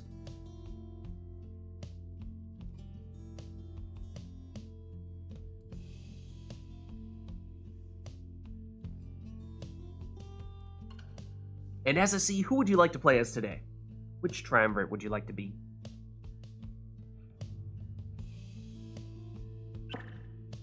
Oh, remind me, SSC, are you a mouse keyboard person or controller person? I always forget for some reason. Yeah. Controller? Yes. Awesome. Okay, perfect. And yeah, who would you like to be today, SSC? Accusers. Accusers? Okay, let me just set you up here for a second. And how's it going? It's been a little while. Happy holidays to you. Yeah, it has been. I just keep getting rushed around different accommodations. I'd play way more if I could.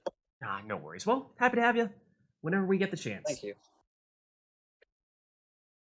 All right, you say accusers. Let's give you accusers. Awesome. Let's reset stuffs here. And chat, let us know if there's anything you'd like to see between these two here. Of course, this will be... Oh, do we have... Oh, we do have Never to Return accusers. Okay, sure. Good old accusers. Don't think we have Sermon on for this one or an arena just yet. Let us know if there's anything you'd like to see there. As we've said, it's been a little while since we last had SSE, so perhaps we give him the chance to warm up a bit first. But, you know, if you want to do something totally crazy, that is also up to you. You can certainly do that too. Like, for example, getting us started by putting things on the boat. Oh, we had a request for Ridge of Gold as well. We'll get that one on the next one, but boat won the race at least. Oh, okay. Hold on, our rotor has more, it seems like. Oh, Yeah, I'm okay with it being whatever the chat wants. oh, true. Boat plus a Never to Return makes it the acoustic version. So you want to hold out on this one? Didn't we... Were you the only one with the song request, or did we have two song requests as well? We had the double arena request. Is it just you on the song request? I think it was... Okay, let it be Path to Glory then. Gotcha. Let's do that. Okay.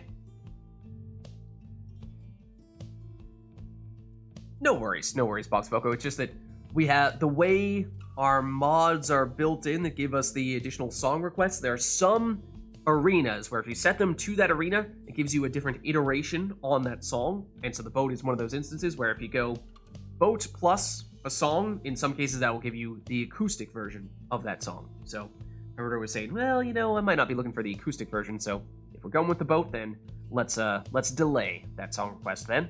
So, in that case, let's get started.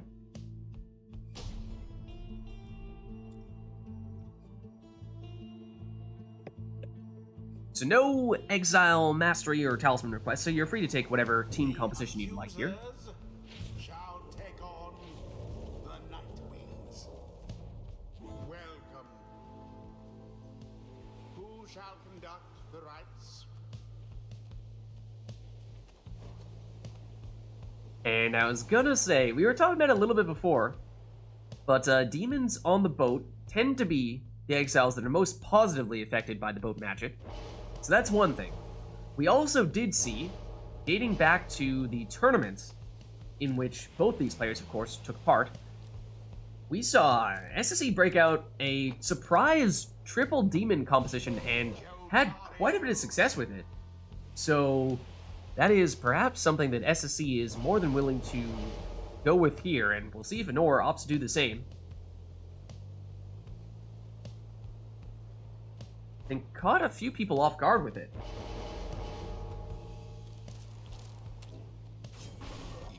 Anor going with the leech on that Ignarius, so watch out for that.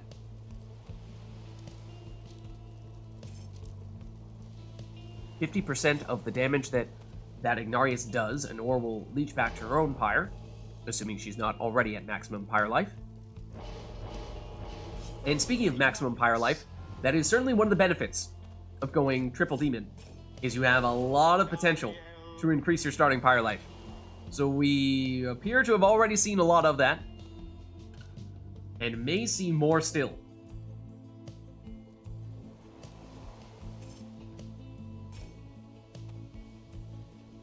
And one of the weaknesses of going triple demons is that they do have relatively low hope, so you can certainly find yourself in situations in which all of those demons will get banished, and that may be why it looks like we've at least seen SSE and perhaps Anor here as well take the Web Lanthorn, so if they banish someone with that demon, they can get back one of their exiles. So here we go, triple demons, and that was not a request, they just chose to go that route.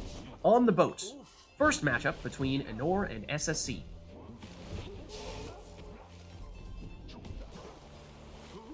We'll see a lot of demons flying into each other, and getting, at times, seemingly a pair of wings sprouting out, because whenever they jump over the water, as you see there, at times they just kind of inexplicably get an additional jump out of all that.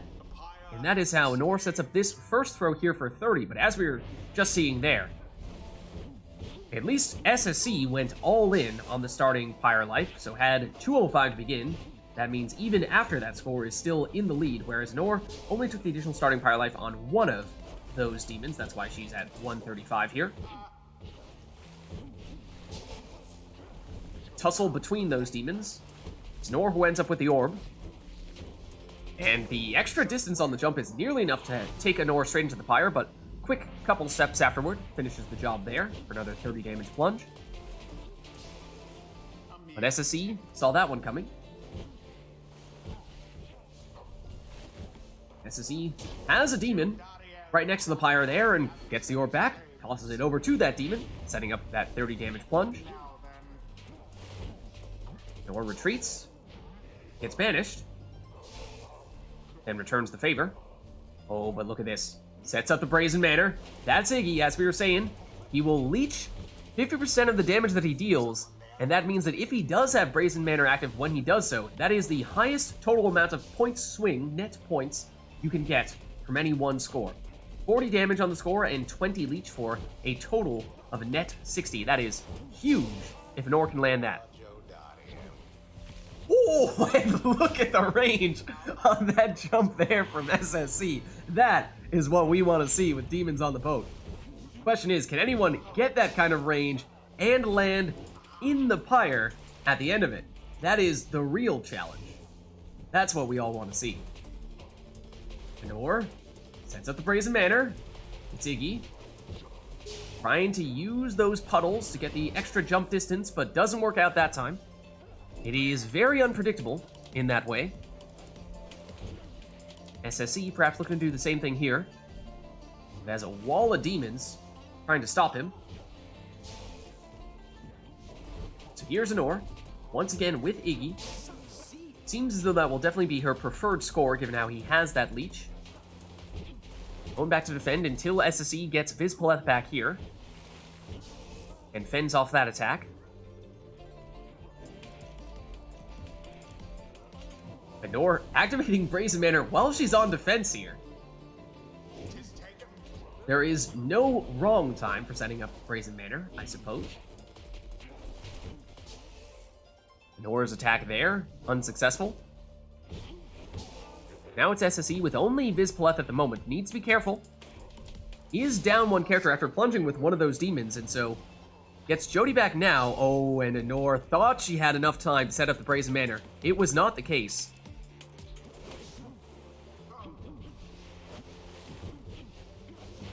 SSE banishes one defender, has the orb back. Still two in his way, though. Oh, look at this! Somehow finds some room there next to the Pyre for that 30 damage plunge. Anor back on the attack and gets that extra boost from jumping over the puddle. That was Jody, though. She did not have leech, I don't believe.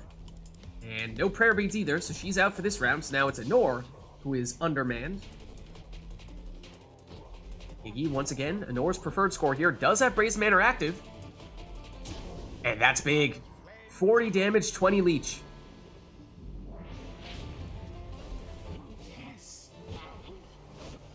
But SSE still holding on to a slim lead here. Not for long, though. Anor with that 30 damage plunge will take the lead now. The Nightwing's edge closer to victory. SSE banishes one, gets the orb back here, has some room, and plunges for 30.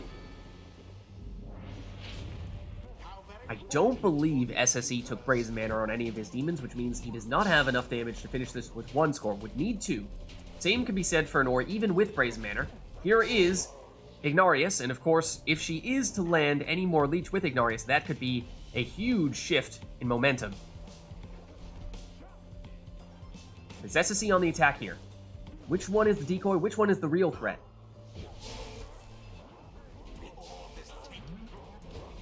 Anor sets up the Brazen Manor. Goes down. It's Ignarius for SSE. Oh, and has an opening. Jumps in here for 30. That drops Anor down to 5. Of course, can leech some Pyre life back if she is to score with Iggy. But only one score. That's all that SSE needs here. Could even be a quick throw. But SSE, after having plunged, is down to, at most, just 2 demons here, whereas Anor's still at full strength. Here she comes. That is Iggy. 40 damage and 20 leech. Turning the tides a bit here. Either player still capable of finishing this with one score, though SSE now would likely need either a plunge or nearly full power throw. Anor on the attack, with Jody for the winning plunge. Good game. GG. Their fire nearly was extinguished there, but no. The ceremony is complete. Oof. Well played, you two. Close match. Until the stars align. And you gotta love those crazy long demon jumps on the boat. Saw at least 1 or 2 of them there. Alright, so Iroda, would you like to go back now to your song request? The one that you had deferred? The Never to Return Accusers? Suppose we can do that now.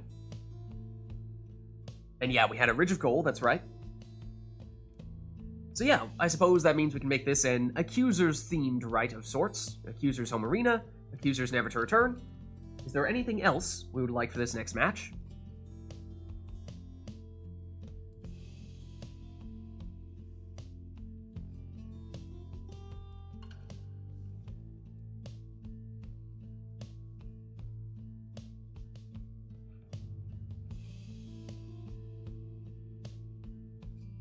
seems like that may be it. In which case, why don't we get this one started?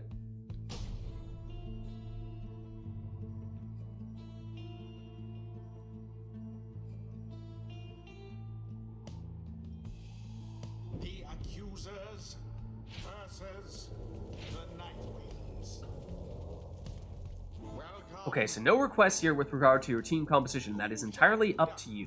The rights. As I was saying, it seems as though we've seen SSC become quite a fan of this triple demon setup. So it was one thing on the boat where we will sometimes see even non-demon players opt to take a demon-centric team, but this may have even been the first arena in which we saw SSC break out the super demon combo in the tournament. I feel like it was.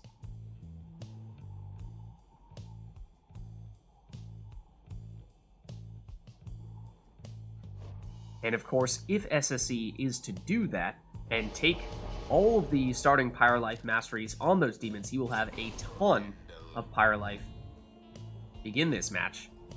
And is that reason for Nor to try to counterpick in some way?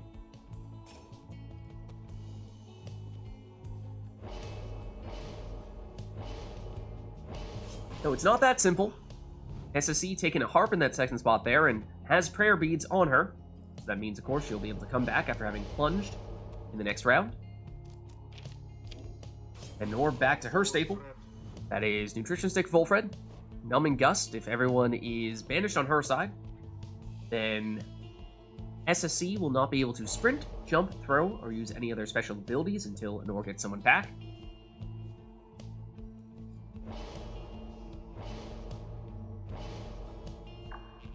Oh, I may have just heard someone disconnecting from remote play. Looks like SSC is still in. Did we lose you, Nor? That was probably you. I mean, I heard the sound effect. I don't know if it's the sound effect came before the actual disconnection, but let me just double check here real quick. Make sure we didn't lose a Nor there. Yep. Remote play has dropped a Nor. Let me get you back in. No worries. Okay. Invite resent. Okay.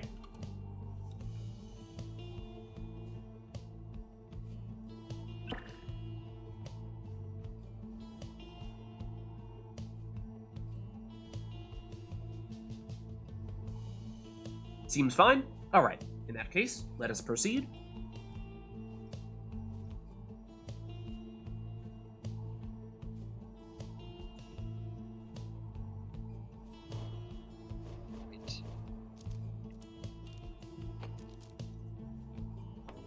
Ooh, and we have seen SSC, not in the previous tournament, but the tournament before that, use aggressive Luminous Idol plays. I did just hear the disconnecting sound effect once again. Does raise some concerns. Was that you, Nor? That was random.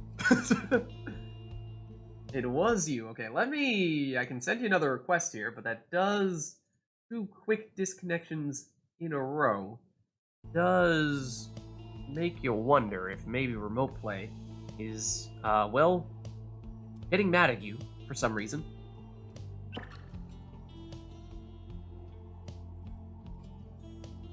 But yeah, as I was saying, we saw SSE, not in the previous tournament, but the tournament before that, use some aggressive Luminous Idol plays. It is the talisman that allows him to refill his stamina whenever he picks up the orb with that character. Previously, we saw him use it with a harp. That time it was with a demon, though, just then. So we'll see if SSE can find a way to put that to good use. Meanwhile, Nor takes an extra aura size on Headwind there. The talisman. And has a very defensive team here with double nomads and shoulder smash as well. Getting rid of the defender and setting up this 20 damage throw. Not a team composition we tend to see all that often from a Nor. Double nomad. But there you see the reason for taking it. Huge power cast with Gold's Bracer. Gets rid of all the defenders and sets up this 20 damage throw, but as we were saying at the beginning of the match, what with SSE taking double demon and taking those masteries for the additional starting Pyre Life, SSC still looking at 130 Pyre Life even after those scores. Ooh, and SSE saw those characters all close by and was perhaps trying to line up a fell swoop to explode at the end of that cast and potentially take out numerous of those characters. But now Anor on the attack here and gets blocked, but Banish is one of those defenders, not the second. SSE now. Jody gets it back. She's blocked and banished. Edwin somehow avoids banishment there.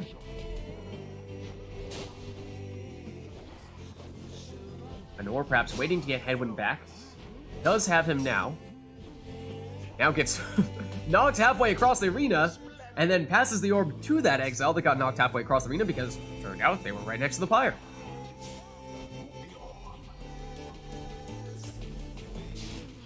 Edwin well shielded there to avoid banishment. Volfred helping out his friends. Here is Volfred now on the attack.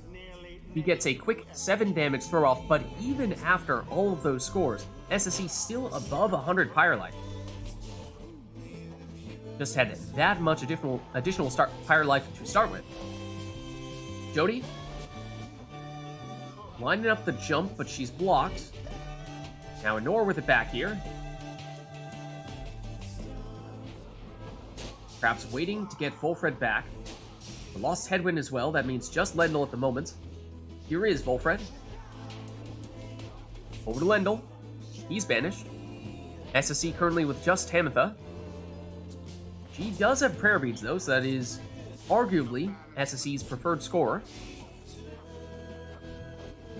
Yeah, Nor definitely very aggressive with these. Pushing forward with the Nomad and then proceed to shield them plays. Try to prevent SSE from banishing her exiles that are in advanced positions. Speaking of advanced positions, there is Volfred, but he goes down. Jody, Tamitha for SSE.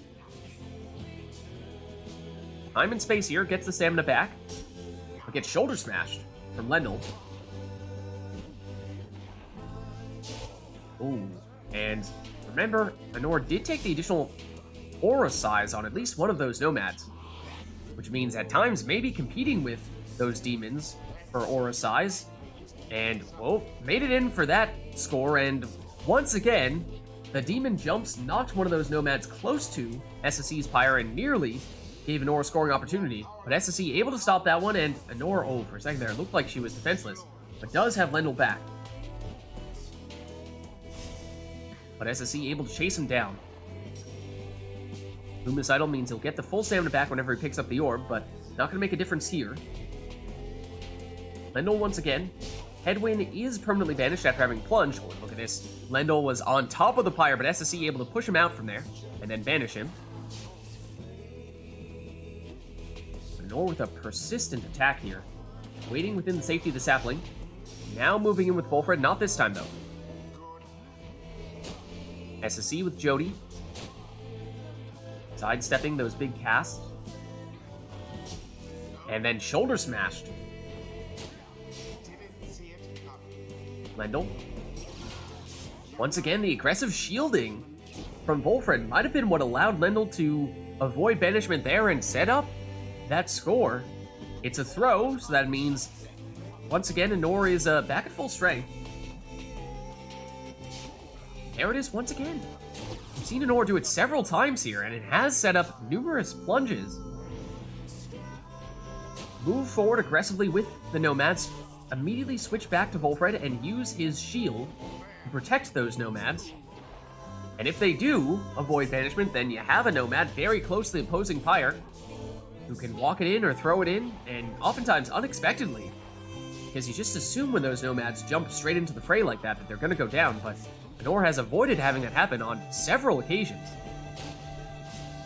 Just don't think we've ever seen anyone with that sort of consistency use that strat before, but currently, Anor defenseless here, so it's SSE plunging for 30.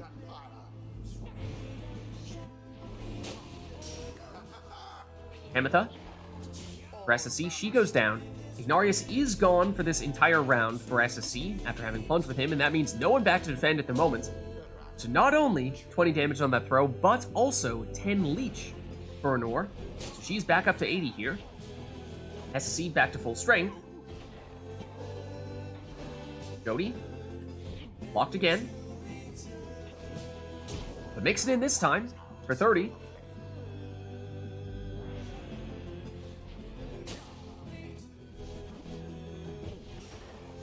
That time, Anor trying to get aggressive with those nomads, but the knockback from the demons knocks Nomad into one of those auras, banishing them.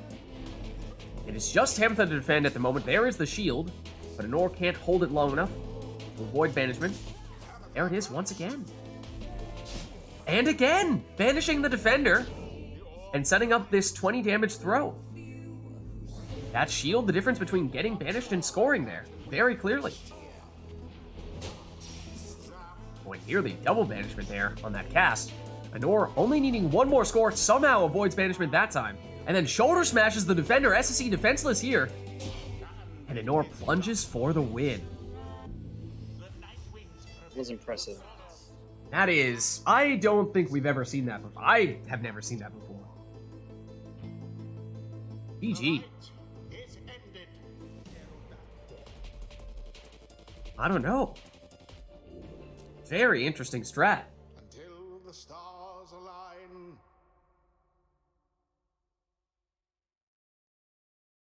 You guys played a match like that in RITE NITE before? Oh, I do not remember it.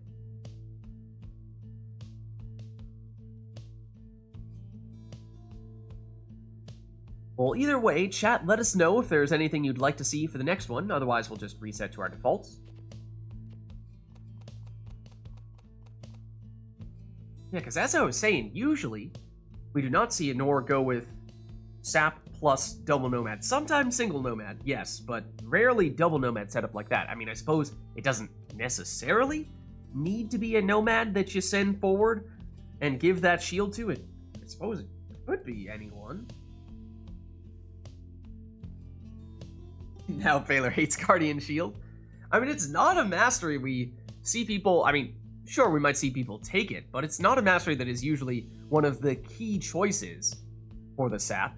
Usually we're talking about, is it the full rekindling that you take, or is it the numbing gust that you take?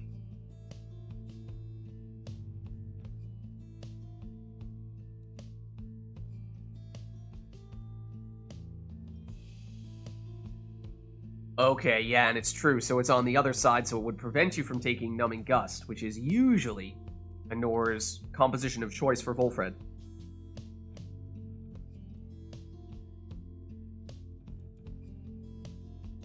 Alright, Anor says she's good for 2 more, so heads up if there's anyone in chat who would like to get in on the action.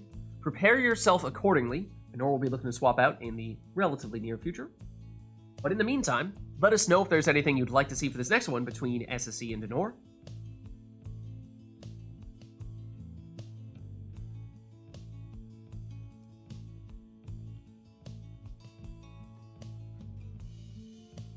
Yeah, that's true. You could always take Typhoon Bottle on somebody if you want to recreate the Numbing Gust effect. Even if you can't take that mastery on the sap, Typhoon Bottle basically does it for you. And you can do that on one of the Nomads.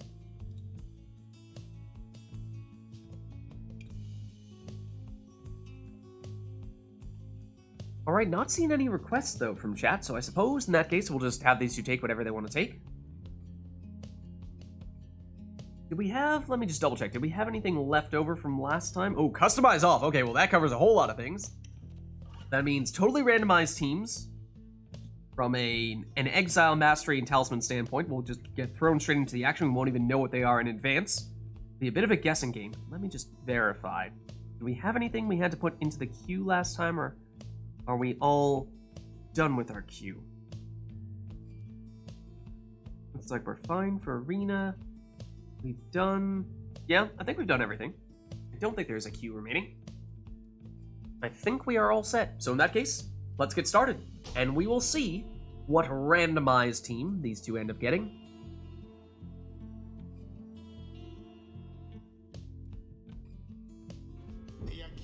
It's the book. For SSC, it is a demon, a savage, and an imp. That's pretty well rounded. It is a demon, a nomad, and an imp. For Anor, it is pretty similar. on both sides here, of course, at least from an exile standpoint. Remains to be seen from a mastery standpoint, because Nora has the Imp Salute, allowing her to transform back and forth between an Imp and a Howler. We'll see if she finds a way to put that to use. That is not often something we see people choose to take.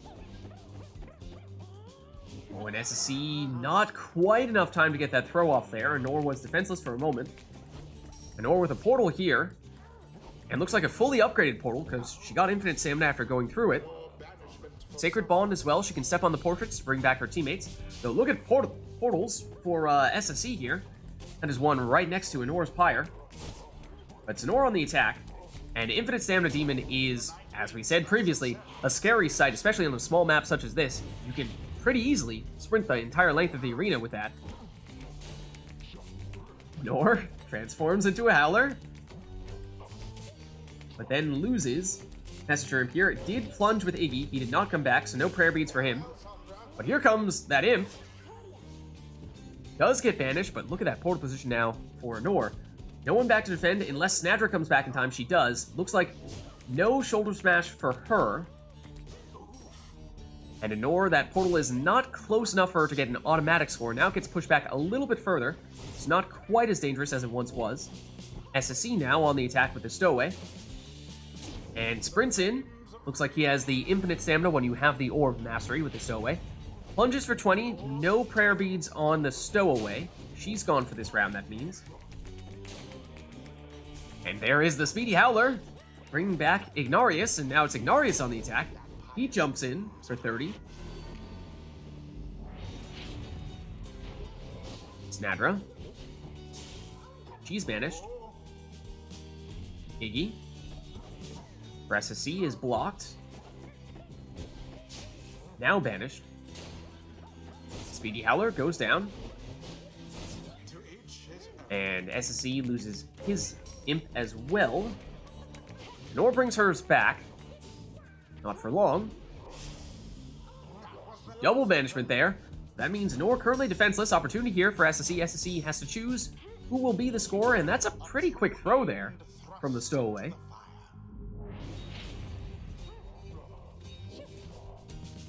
Stowaway once again with her infinite stamina with the orb. That's not enough for her to get in this time. And is that a Brazen Manor on Anor's Ignarius? It looks like it.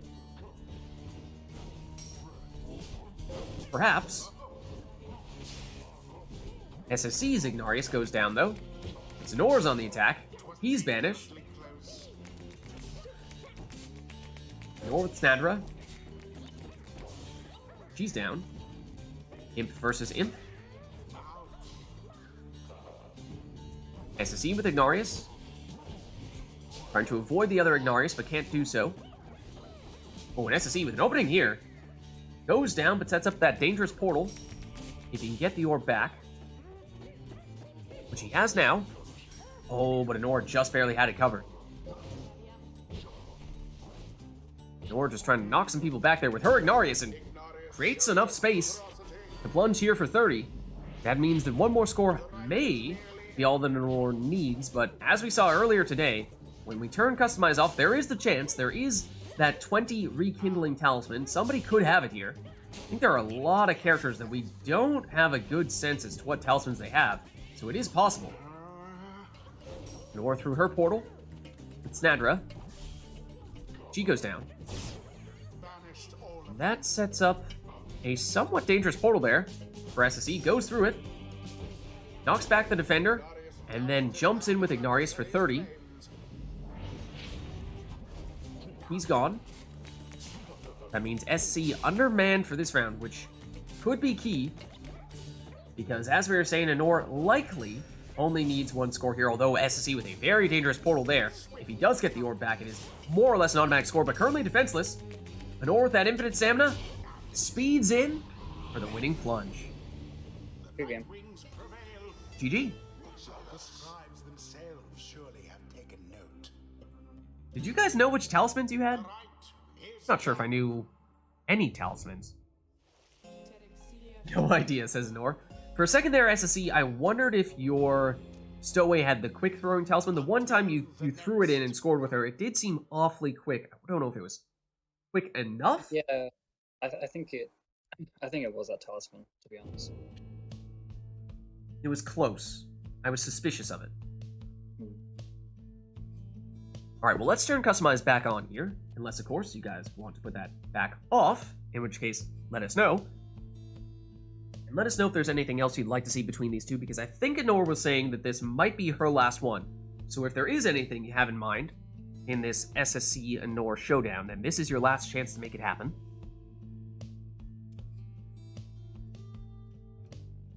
Thanks for stopping by, Renraku. Happy holidays to you as well. Yeah, and heads up, chat, if anyone does want to jump in, as I was saying, Anor is looking to swap out soon. So that means we'll be looking for someone else to jump in soon.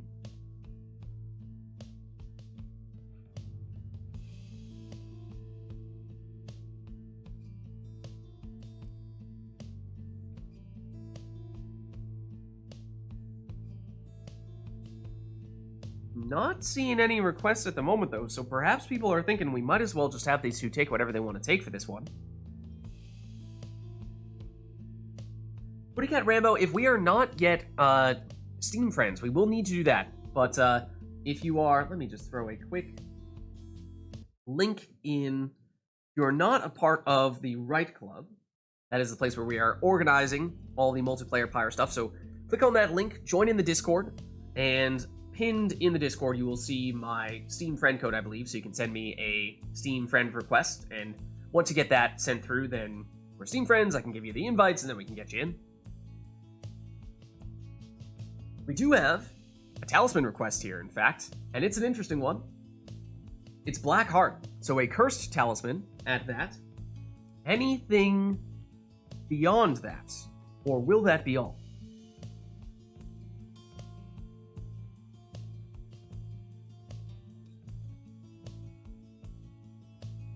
That seems like it. So let's get started. The only request is that you must use Black Heart.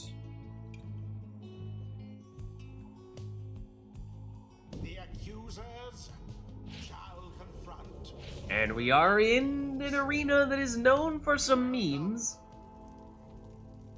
We will see if either player opts to go that route here.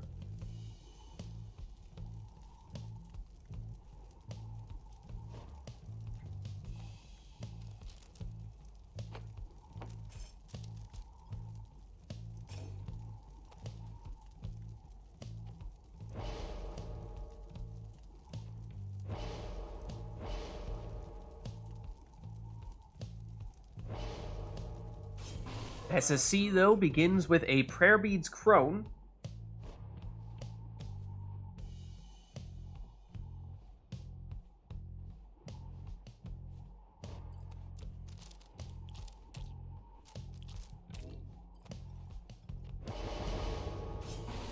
Anor will go Blackheart at the beginning there with a harp.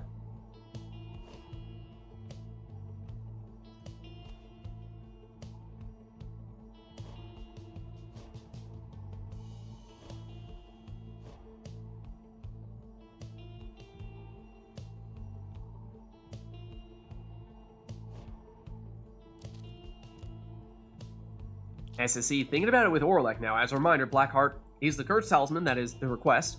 It is the one that makes it so that you have a 50-50 chance. When you get banished and come back, you are either going to show up as a Howler, which is defenseless, it has no aura, but it is somewhat speedy, or you end up as yourself, your usual character, but with infinite stamina. So it either works out really well for you, or not so much. That's the risk you gotta take. Okay, and this was the question, would anyone use Bottled Void? And Anor does. Means that when the Stowaway comes back from banishment, she will suck people in like a vacuum cleaner, and potentially in doing so, get them within the radius of her aura and banish them in the process. Were nomads the one that weren't affected by quickness? Sorry, what was that about not being affected by quickness? Were nomads the class that weren't affected by it? Ooh, that is a great question and one that I don't remember the answer to. I think it was something like that. Exactly.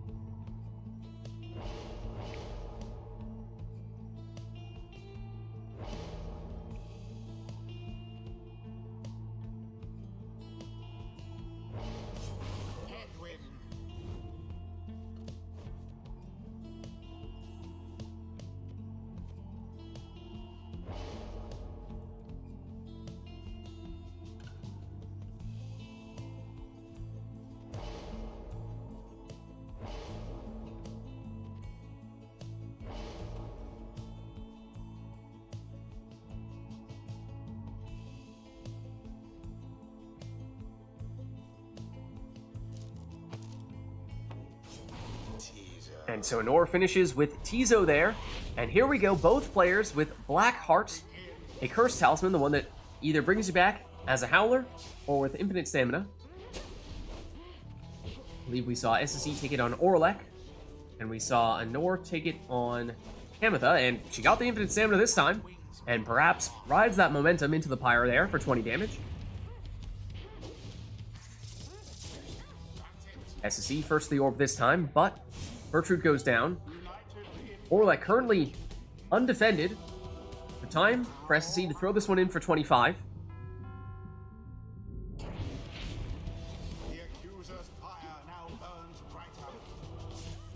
Nor unable to make the move there with the stowaway. Orlek on the attack for SSE and leaps in for another 25. And, well, both players seem to have forgotten the orb for a second there. SSE takes it, but gets stopped. SSE with only Headwind back to defend right now, but able to do so.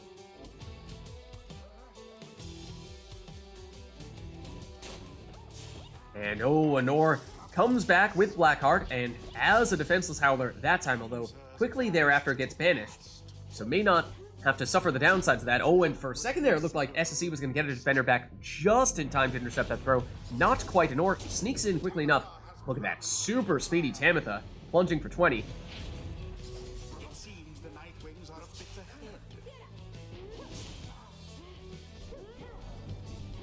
Orlek was the only one defending there, and he goes down. That means no one to stop this throw here from Nor for 20. And that drops SSE to 22. I believe all of Nor's exiles would max out at 20 damage, unless she took the additional damage on Tizo, though I don't believe she did. That means still two scores that Nor needs, and actually same thing for SSE if they are two Orlek scores. Or Bertrude for that matter. But SSE defenseless once again. That is the risk you run when you have Orlek and that slow respawn time, but... Oh, does SSE have Stubborn Flame there? I didn't think I saw him take it. I think that was just a quick throw from Nor, and that means that next score from Nor from any character could be enough. That could have been it right there, but SSE able to successfully defend. Now on the move with Orlek. And that is a 25 damage plunge, which means now that a Bertrude score could be enough for SSE. Oh, and SSE just barely saves that one there. So yes, both players capable of finishing this. It would need to be Bertrude for SSE, but here she is. Not this time. Edwin, the only one back to defend. But Nor wins the race to the Pyre and takes the match. Or you could say they managed to avoid GG. The rite is complete. Well played. Well played, you two. All right, and, oh, there we go. Until the stars align. And I believe Nor was saying that that was to be her last rite for the night. Just heard someone disconnecting. Verify. Yes, indeed. All right, well, thanks for stopping by, Nor. Pleasure to have you, as always. Happy holidays to you. GG's. And just to check in with you, SSE, how are you doing? You could stick around? You want to swap out as well? I'll stick around for a few more. Okay. But I'll probably swap out fairly soon. Okay, gotcha. So that means we're looking for one more here.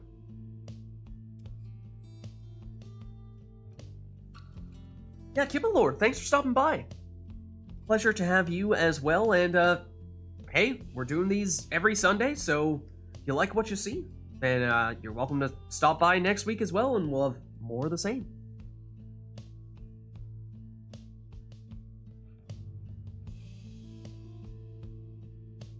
What do you got, Rambo? You are good to go. Let me in that case, let me just take a second here. I'm gonna open up Steam and see if you have sent me a Steam friend request, which appears as though you may have done just that. I assume that this person who has sent me this Steam request is you, even if your Steam names and your Twitch names are not one and the same. Otherwise, I've just accepted a Steam friend request from a complete stranger, but you know, hopefully not. Hopefully not. Let me see then. So, Do I remember the name of the person that I just accepted that Steam friend request from, so that I can proceed to send you an invite? That's another question. Yes, I do. Okay, perfect. Let me throw this back on. So yeah, you can hop in the voice chat if you'd like. My one request is to please refrain from cussing, but other than that, you are welcome to join us. Let me send you the invite here.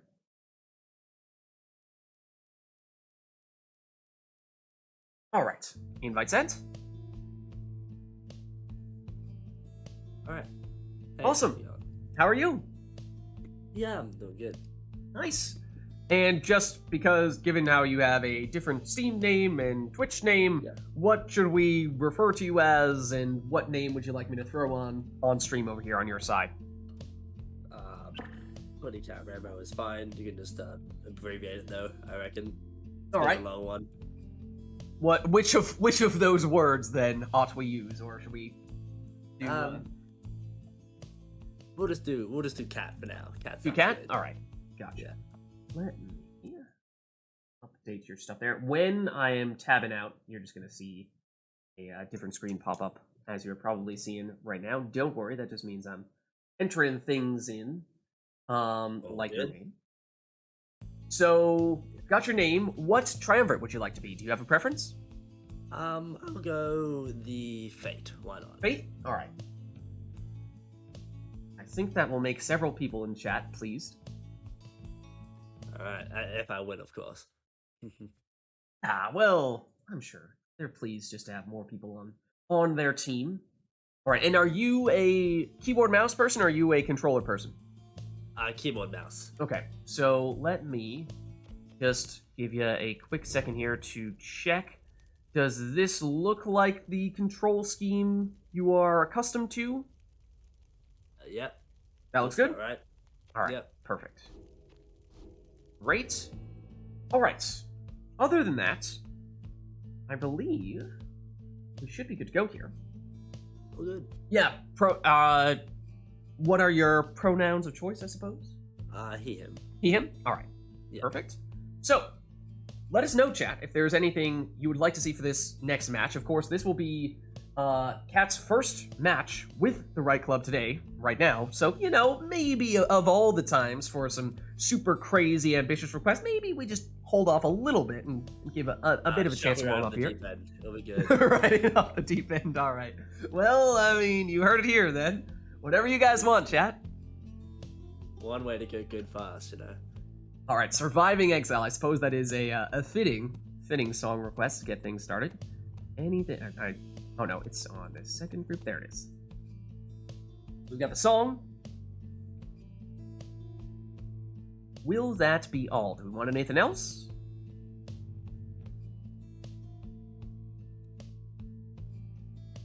Or will that be it? Perhaps people are feeling merciful for right now. Maybe we begin before we give them the opportunity to do. Oh, hold on, Spring of Jomir. We can do spring. We can do the spring. No worries, no worries. 2 people requesting spring. All right, we can definitely make it happen. Don't worry, don't worry. It is the home arena of the Fate. Good stuff. A double Spring of Jomir request. You gotta make it happen then. That's it. Alright, so other than that, totally up to you two in terms of what you'd like to have for your team composition. No requests regarding any of that stuff, so you can do whatever you'd like.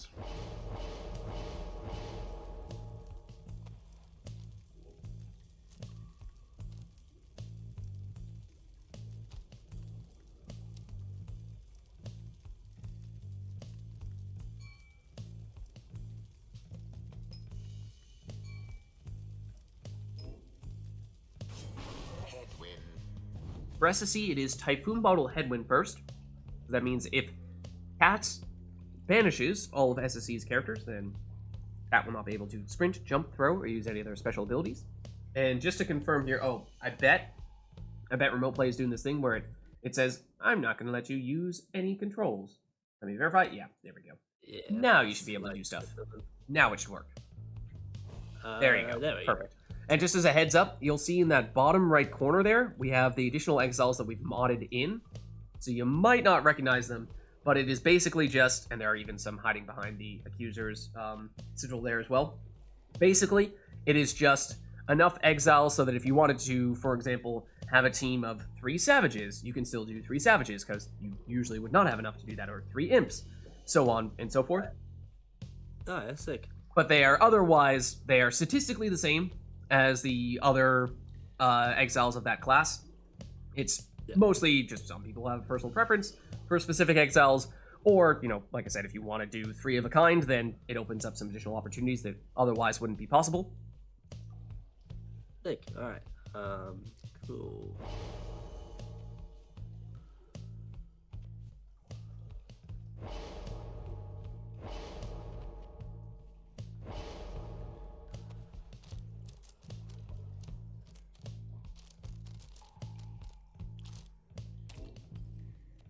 And it is a Leeching Pamitha first for Cat.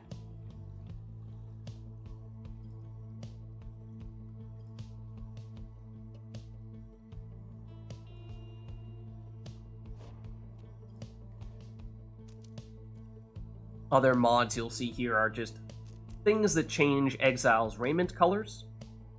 So your team will be colored purple because you're the Fate, but as we are starting to see here for SSC, he is, for the most part, colored this golden color for the accusers, but if he takes 2 nomads, then that second one will get a different color so that it is easier to distinguish between them. Oh, yeah, that's sick. Good. Yeah, the only exile that has different stats from other exiles of the same class is Orlek. He is faster than other demons, but has lower damage and lower hope. Yeah, no, I had plenty of experience with him. I've been trying to beat him on bloody True Nightwing mode. Yes, yes. That's been yeah. Tough stuff.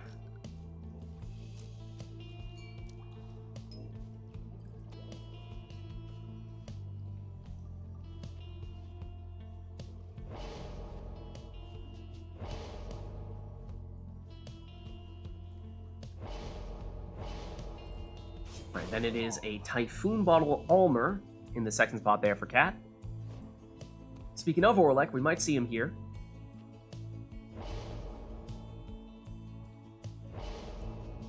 So yeah, how long have you been playing Pyre for? I've recently finished the True Nightwing campaign, but I played it in 2017 when it first came out. I've been a bit of a Supergiant fanboy for ever. So good to hear. yeah, no. Yeah. Super speedy Orlek right there. Look out. Oh god. Yeah.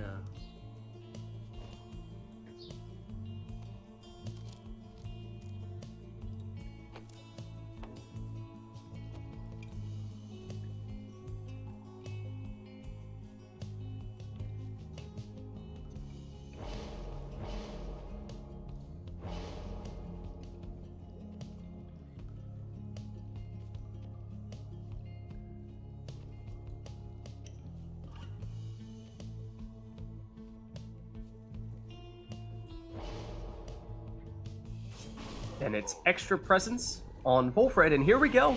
The first right between SSC and Cat, and Cat's first right ever with the right club, so welcome to the group. This is SSC on the attack here, charging up the throw, which sneaks past for 18.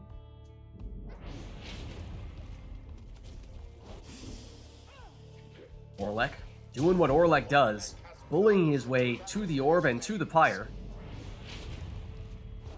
He is now gone for this round. SSC banishes 1, banishes 2.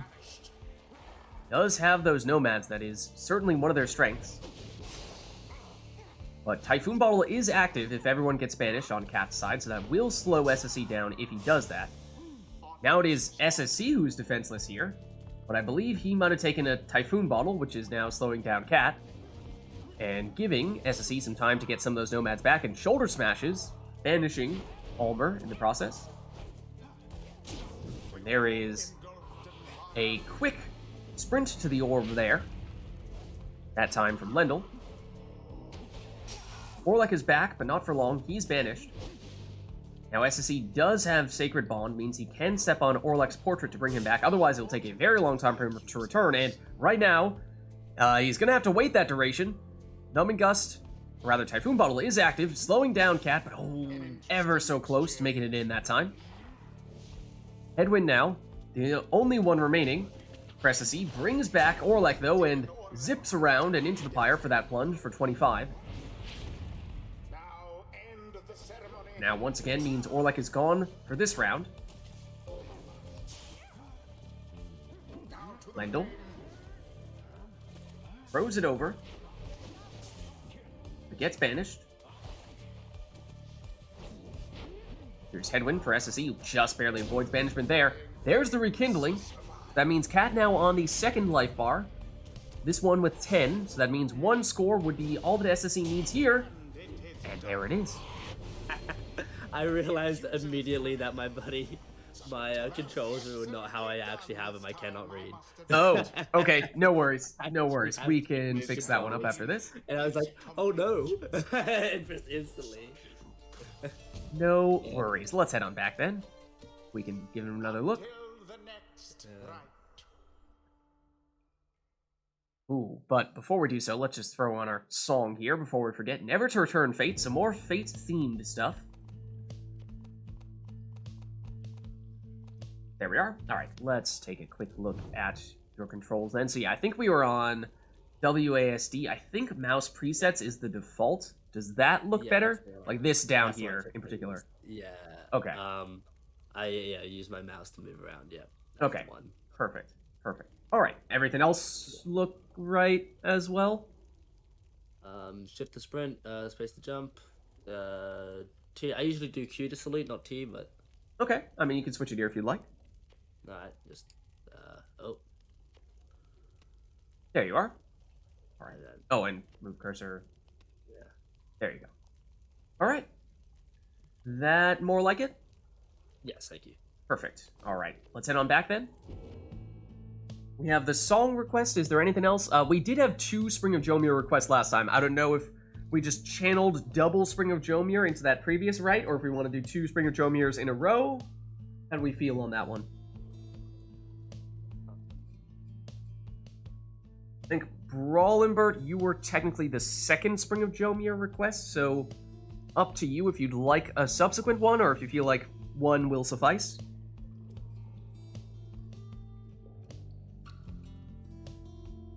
Happy to do so if you would like, otherwise we can just go back to random. Let's go with Fall instead. Okay. That we can do. Oh. Actually. This will be interesting. This is not a liberation rite. It will start to look like a liberation rite. So don't be thrown off by that. It will look like one, but it will not be one. You'll see what I mean in just a second, but let's get this started. Oh, I suppose we don't sermon intro on. I don't think we're going to trigger this, but we'll see. We also have something built in with the mods where we can, you know, make things a little more liberation rite-ish if we would like. I think we just barely do not have all the criteria to do that here, so yeah, okay. False alarm. Don't worry. Don't worry.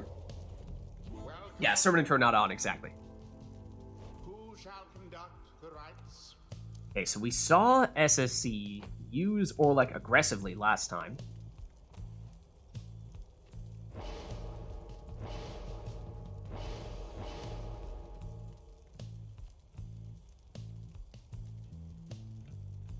And SSE will take him here. Goes for the additional starting Pyre life this time.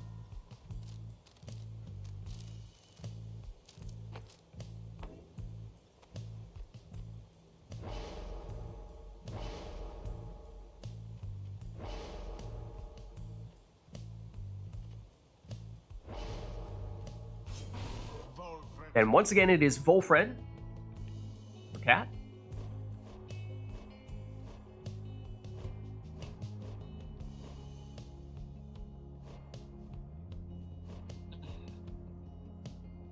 Was one of these characters from the True Nightwings?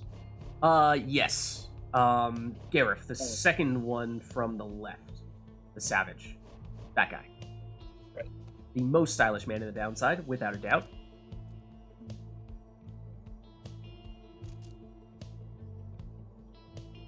perhaps that is an indication that SSC is looking to recreate the True Nightwings team here. Give me some flashbacks. Yeah, best I can. Intimidation is a key factor I've had.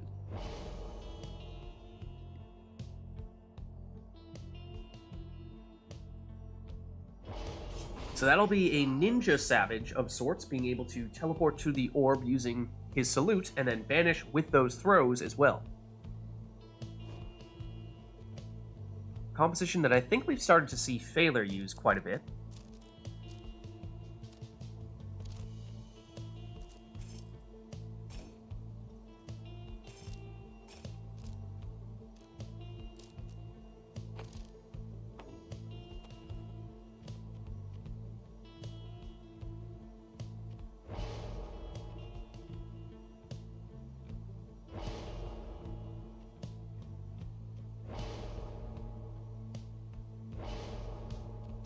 And Solium's Horn means extra range on the cast there from Jodariel and extra duration on anyone that she banishes as well. I'm trying to remember what team members the True Nightwings had now. So you could do Volfred, you could do Tizo, I think when people are trying to make True Nightwings teams, those tend to be the people choose to go with. There's no one else who is like an official True Nightwings member that we have. It's just the existing Nightwings who were long-time Nightwings players that you could make the case were sort of true Nightwings, air quotes, in that sense. Yeah. I wanted something like similar to how you fight them in the campaign, but I can't remember. Yeah. So you get, in the campaign, what? You get Orlek. You can get Gareth. I think the third one's an imp. Is it an imp? So you could go Tizo. I can go Raji. Raji? Okay.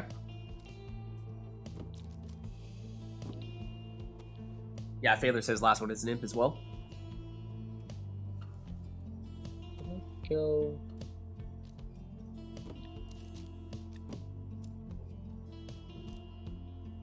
Is it always an imp in that last spot for the True Nightwing? Because I thought with most Triumvirates there's a little bit of a rotating cast, where you aren't guaranteed to have the exact composition from one right to the next. It is always the same. I suppose you don't play the True Nightwings all that often.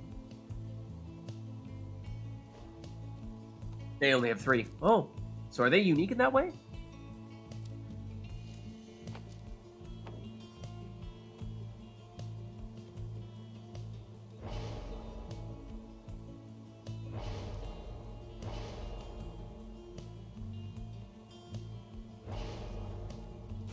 Then it is a triple hopping Cur Fang. Cur, so extra damage coming from that. And here we go. It is Orlek again, pushing the attack here, lunging for 25. Really, the accusers only have 3 as well. So no prayer beads on Orlek means he's gone for this round. That was a huge banishment there.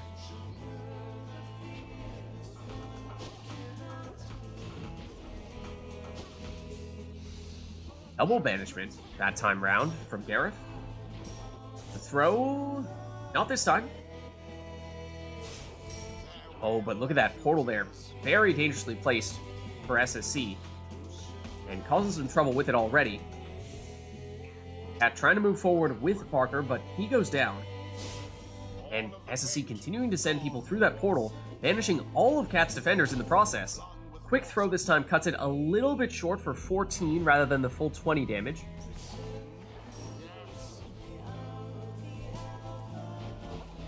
SSC pressing forward once again with Orlek.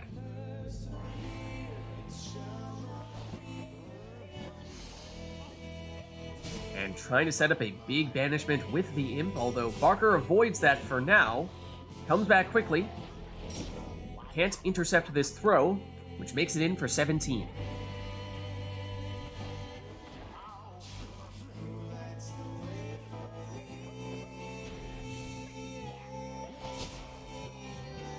Jody. She goes down. Gareth this time, 18 with the throw.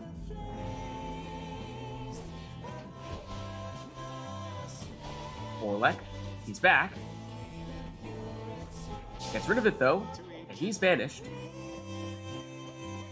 And remember, Tregario has the additional banishment time, and that affected Orlek there, giving him an additional, close to 10 seconds. Forget what the exact number is, but something along those lines. So SSE will be waiting quite some time before Orlek returns, and is currently defenseless. Parker can't speed past in time, though. It's Gareth now for SSE. Gets rid of it. Oh, and goes through that portal, sinks around the other way. Nothing personnel. Full banishment there as well. Parker does return, gets banished from the throw, which SSE can do with Gareth, and then follows up with the 20 damage plunge with him. Now he does have the banishing throw talisman, not prayer beads, so that means now Gareth is out for this round. But Orlek has returned, and here he is. Trying to cause some trouble here, jump and knock back the defenders, but makes it in, and triggers the rekindling now, so Cat on the second life bar, it is 10. So that means one more score may be all that SSE needs here. Parker, banished, and then gets banished.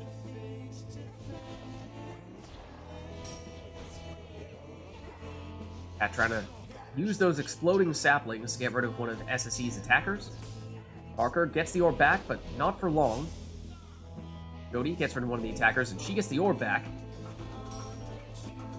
Wolfred, back to Jody. Jody down. Wolfred taking up defensive positioning. No SSE moving in with the imp. And plunges for the win. GG. GG. Nice, good game. With vigor and resolve. Thus end this night's proceedings. Raji coming in clutch. Indeed. Let's head on back. Until the next rite.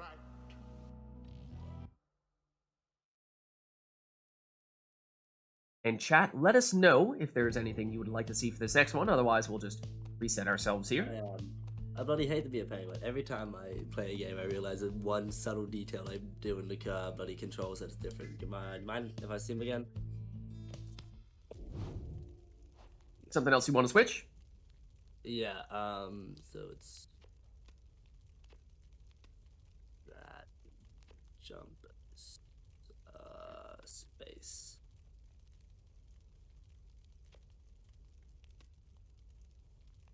So it's past next is A and D. Jump is, yeah, that looks better. Okay. Alright. Gotcha. Let's head back then. One more go. One more go. That's it. For the pride. Well, chat, anything we want for this one, or will we just have these two take whatever they want to take? What do you say?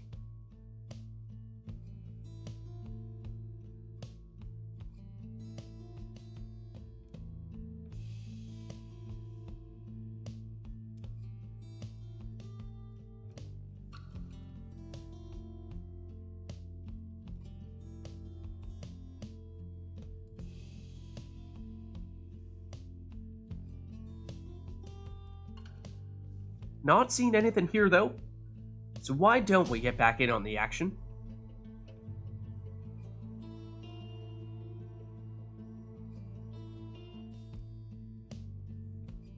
The accusers. Alright, we are on the book. And no request here. So you can take whatever you would like to take. Totally up to you.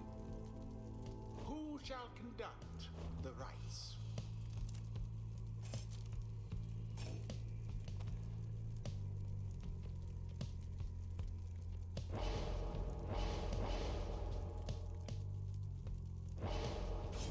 This time SSE going with a very speedy worm. Don't think we've seen SSE use much in the way of worms yet today.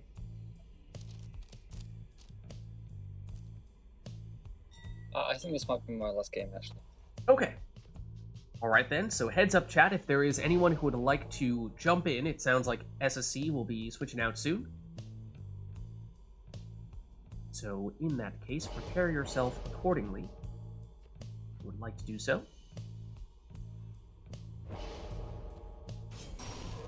And then Cat, starting by damaging SSC's Pyre.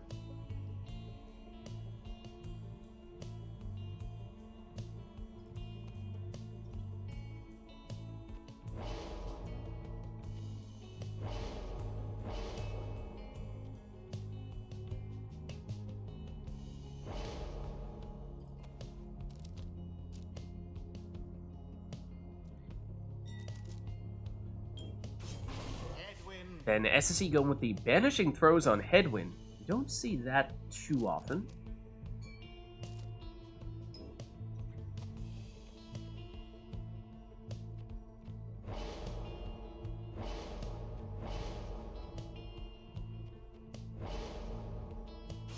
Then Cat Leechin with Manly.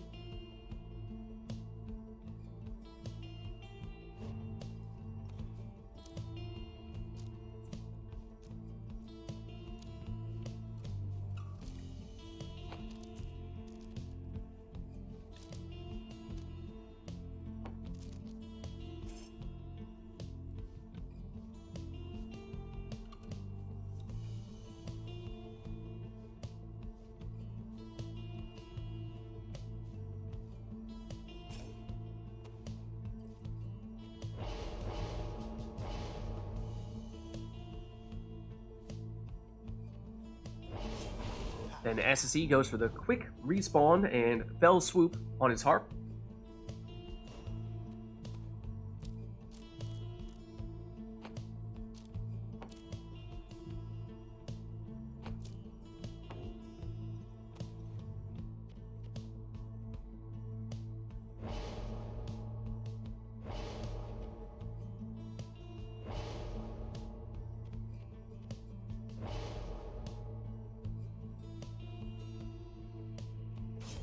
Then a voluntary Black Claw on Jody there. As you saw, Cursed Talisman means no casting, but gives additional stamina.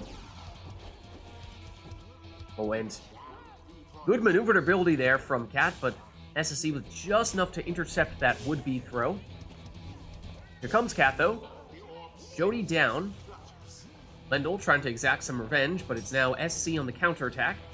And that throw looks a little bit short from Gilman. So SSE backs it up and tries again here.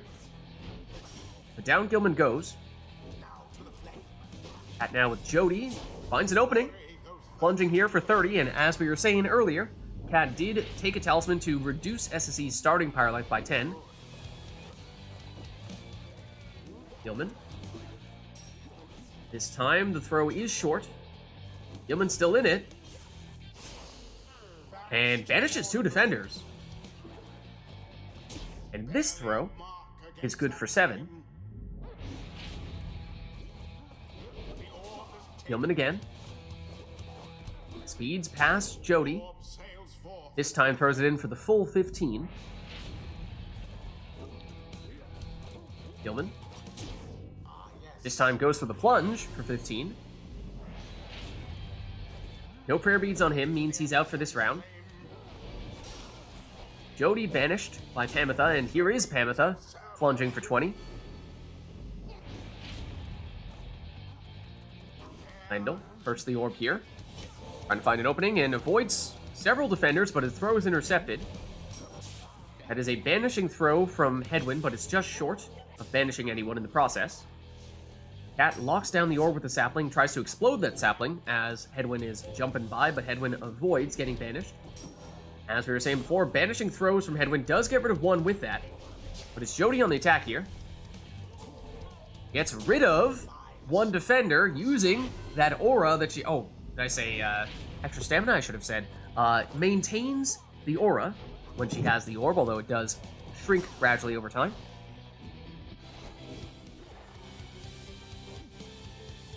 And used it there to good effect. Bulldozing through the worm that stood in her way. Has some room here. Does go down. Cat gets Manly back. SSE on the attack, though, and eventually leapfrogs over Manly into the Pyre.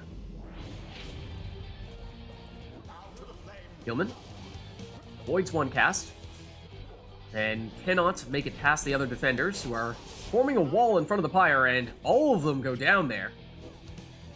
So no one back to defend right now. Lendl coming back soon, but not quickly enough to intercept the throw.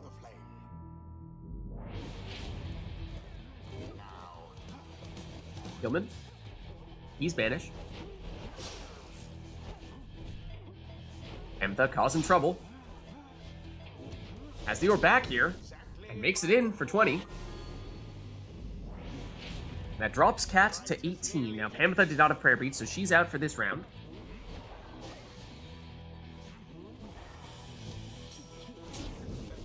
And there is the rekindling. So that means Cat now on the second life bar, this time with 10. So next score from SSE would likely finish it. Will it be here with Gilman? No, it will not. Cat with the successful defensive play there, although once again, everyone lined up. They all get banished, and then Pamtha plunges for the win. Their adversaries confidently thwarted. GG. Good game, man. Good game. Good game. Proceedings. All right, let's head on back. Until the stars align. And just to check back in, I know SSE, you were saying that might have been your last one? Yeah, too late for me. Okay, no worries. Well, thanks for stopping by. Good to see you again, and happy holidays. Yeah, Thank thanks, you. man. Pleasure to have you. All right, and so that means we're looking for at least one person from chat to jump back in here. And Kat, are you good to stick around? Do you want to swap out as well? How are you feeling? I can stick around if you want, yeah. Okay. It's like morning where I am, so I got, all day. Okay. Okay, please. Oh, I can kick you out if you... That helps, SSE. Watcha! You have been kicked. Feel good about that one. I got to put up a fight that time, I feel. Yeah, nice, nice. Yeah, All it's right. Good. I'll lick my wounds and practice for the next one, though. well. Looks like Phaler is saying he will jump in here. Let's get him in. Phaler, I feel like we haven't seen you in a little while. Were you in last week? Forget if you were or not. Maybe you were. Maybe I'm just forgetting. No, the more I think about it, I think I'm just making that up. No, I was not last week. I was fine most of the day. Okay, well, other thing to bear in mind is that whole thing I was talking about fate people. We do have 2 fate people right now, so somebody, I'm afraid, will have to budge. I'll go Beyonders then. You'll go Beyonders? Okay. Yeah. We have modded the color of the Beyonders. I think it looks way cooler.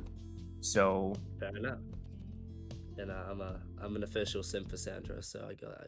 Yeah. Okay, I mean, Hey, one thing you need to know Orb though. Life is Orb Life. Yeah, yeah. One thing you need to know though is Sandra does not exist. Snadra, Oh. Snadra exists. Sandra, Oh, never heard of buddy.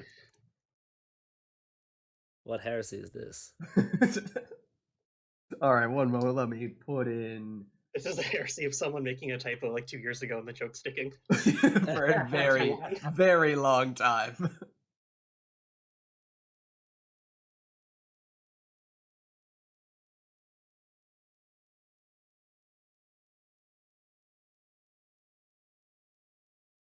There we go. All right. Great. So, let us know, chat, if there is anything you would like to see between these two. And yeah, Phaler, everything good on your end? Yeah, everything works. Okay. Okay, Anor says the song is Phaler's choice. Phaler is up to you. Oh, good one. Let's go with...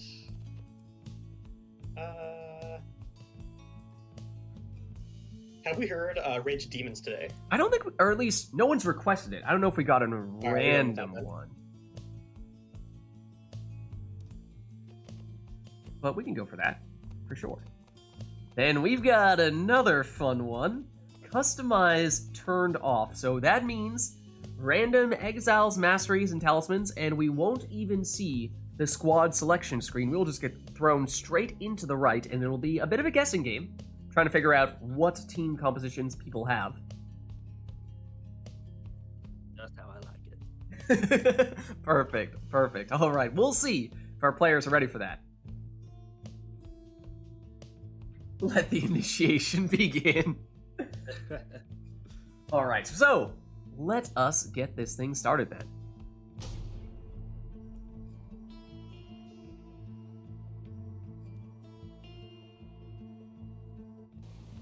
I hear the water.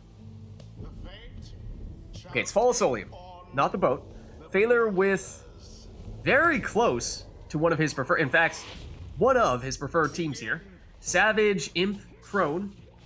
For Cat, it is Sap, Harp, and Cur. Here's Barker, can't speed away from Vorfrit, is who that Crone is. But here's Pamitha. She seems speedy. She goes down, as does Barker. And that is Gareth, plunging for 20 here, for Phaler. And no prayer reads for him, so he's gone for this round now. Here comes Vorfrit. She gets banished, though. Now it's Cat on the attack with a dog. Technically, Lid's curs are not they're dog-like creatures, okay? Vorfrit, not quite. Oh, but gets a throw off. Looks like she was done for there. But the quick throw, good presence of mind there from Phaler. Eking out some 5 damage out of that. Pamitha flies around one defender. Gets rid of it, and now Phaler on the counterattack with Vorfrit. Plunging for 30 this time. No prayer beads for her, she's gone. And Gareth goes down here. That means time now for Cat. Move it in with Pamitha. Phaler blocks with Messenger in. And that was Mooncrest on, I didn't catch who that had. That talisman, it is the chance of coming back instantly from banishment.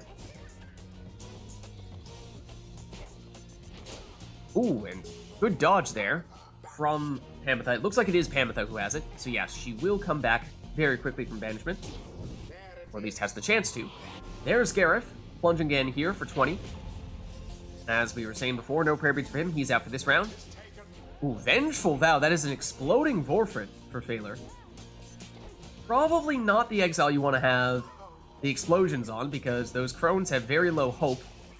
They take a very long time to come back from banishment, so you don't want to be thrown around sacrificing them.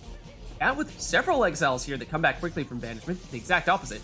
Pamitha with one of those talismans, and, well, it's not going to matter here, though. Vorfrit plunges in for the win. Good game. You got really unlucky, because this is like a team that I take into tournaments relatively often. So. I'm looking at this, I'm like, wait, this is very close to Phaler's preferred... Wait, this is one of Phaler's preferred teams. Until the next rite. Sometimes it works out that way, sometimes it's just the opposite. It's alright. It's just practice. It's just practice. Just practice. Just practice, bro. Just practice, bro. Alright, well, we'll turn Customize back on, unless, of course, you guys want to turn it back off. We'll head back to a random song, unless there's something in particular you'd like to hear. So let us know, chat, if there is anything you have in mind for this next one. And that is a separate turn Customize off, so yes, we are going back to it. We are going back to it. So that, of course, covers Exiles, Masteries, and Talismans. Yeah, we'll see if Phaler lucks out. You get your one. Into worm or something. Nah, man. The gods are gonna give me all worms. I'm calling it right now. Awesome. Go for it. The best possible team. That's it.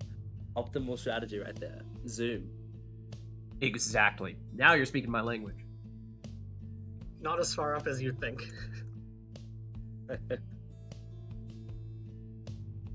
Alright. It looks like that'll be it. Of course, that covers a lot of things. So, in that case, let's get started.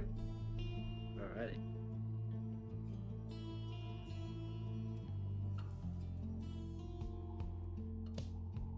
The fate versus the Okay, so we will get thrown straight into things.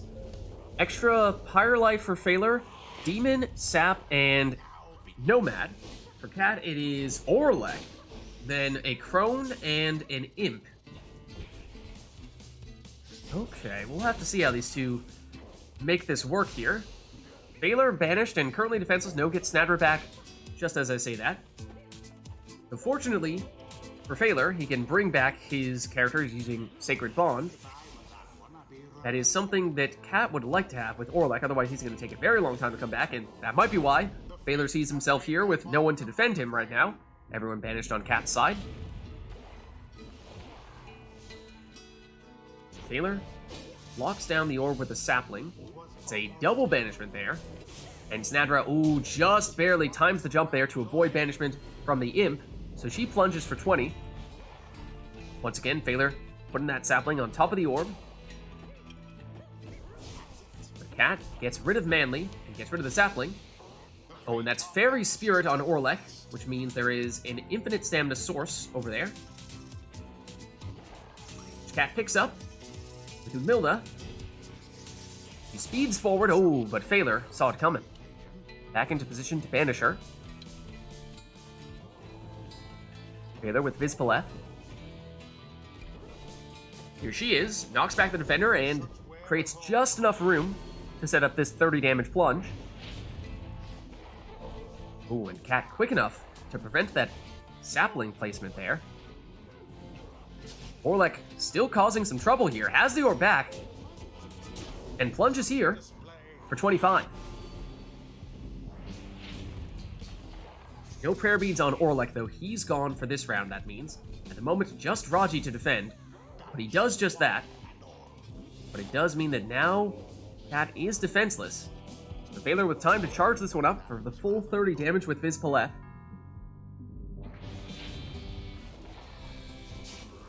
Sapling placed. Snadra comes back for it, though. She goes down. Might be just enough room for Cat to take that, not quite. Now Cat defenseless here and has a bunch of exiles that do take a long time to come back from banishment, so we saw this happen before and we see it happen again. No one to defend, so Baylor with the winning throw. Good game. Good game, bro. That was brutal. GG.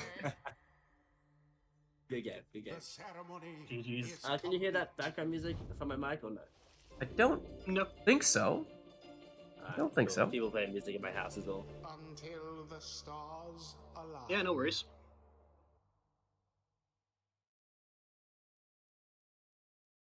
All right, well, chat, let us know if there is anything else you would like to see for this next one. We have turned Customize off a few times here. Of course, you're welcome to do so again if you would like. Otherwise, open to other requests or just having these two take whatever they want to take.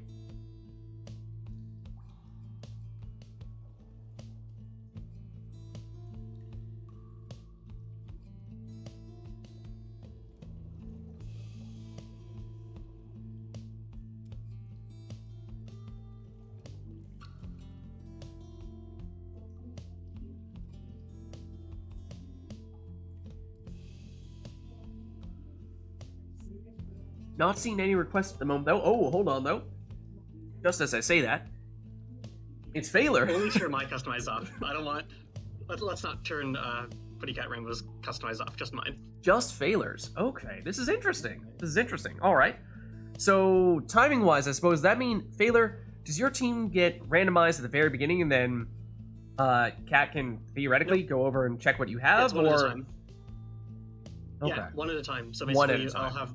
Since I'm player 1 in this case, my first exile gets randomly picked, and then Cat has a chance to look over and see what I've got. Okay, interesting. I don't think we've ever done this before with just one person being customized turned off. Let's check it out. I think this might be new for us.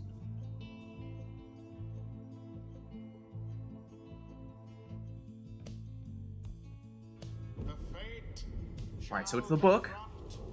The Beyonders. Baylor's first random exile is a sap. Who shall conduct the rites? Specifically, it is Volfred.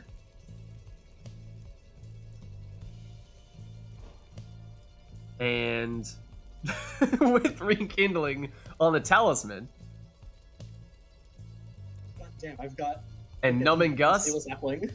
Oh dear. Oh dear. I mean, you do get the extra rekindling, I guess.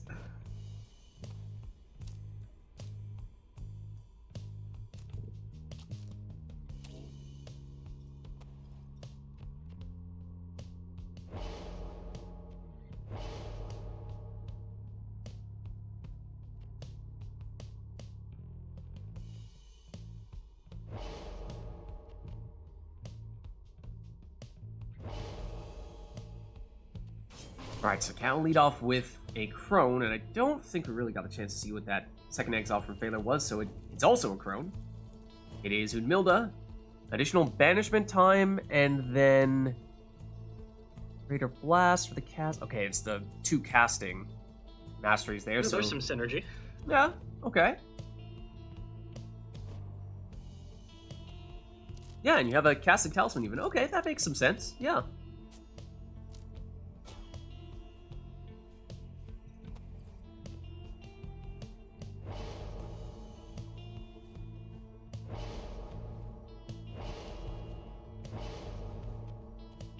Then a super speedy Pamitha with the Trestus Plume, so she is flying. When she plunges, she gets extra damage and has a 50% chance of coming back from banishment, as if she had prayer beads. Last one for Phaler will be Ashen Cole Lendl. Oh, Sacred Bond. Nice. Okay, nice. okay. So he'll be able to bring people back when he steps on their portraits. Otherwise, what, did you go all the way down on the right side, it looked like? Yeah, on the right side. Not having extra stamina is going to cost me, but still, not too bad. This is interesting, with the customized turned off, actually getting the chance to verify what it is that people get, because so often it is a guessing game, and sometimes we figure out some, occasionally all, of at least one exile stuff, but there are certainly times when we just have no idea what people have. I think we saw Matt doing this previously with the Black Claw. And additional starting Pyre life as well. So here we go. It is a randomized team for Phaler. Not the case for Cat. With Milda down, and with Cat down in full here. So time perhaps for with Milda to charge up a 30 damage throw here.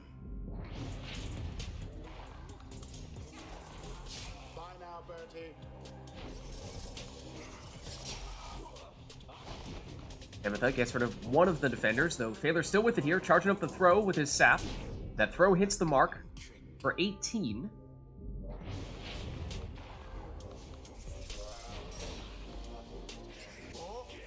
Phaler loses Udmilda there. So it's Cat with Vids Paleth.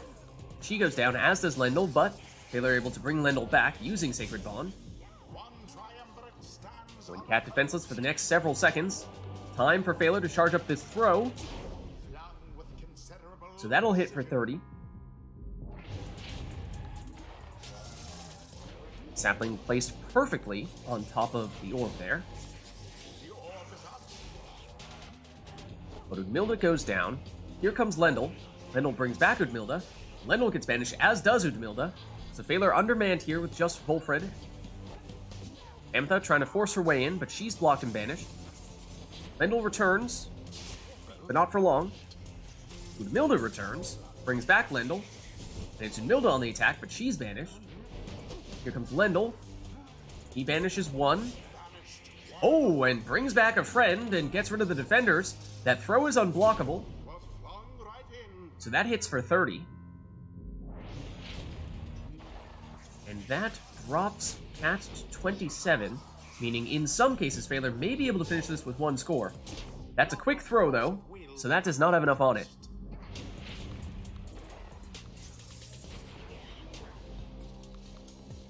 Duel of Crones. Oh, and look at that huge banishment there, taking out the team. Setting up the winning throw. Nice. Good game. Nice. Good game. GG. I reckon this next one will be my last one, though, eh? Alright. In that case, just a quick question to chat. Is there anyone else who would like to jump in today who has not yet gotten the chance to play? Because I'm wondering if maybe we go Liberation right here. Until the stars align. Might be a little bit on the early side, but or also maybe people partaking of holiday festivities.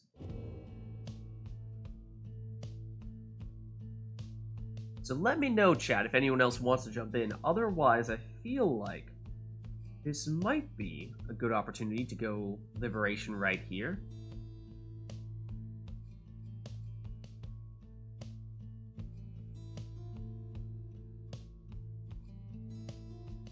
Anyone hanging out who hasn't yet gotten the chance to jump in? Or have most people who are interested in doing so already gotten the chance to do that?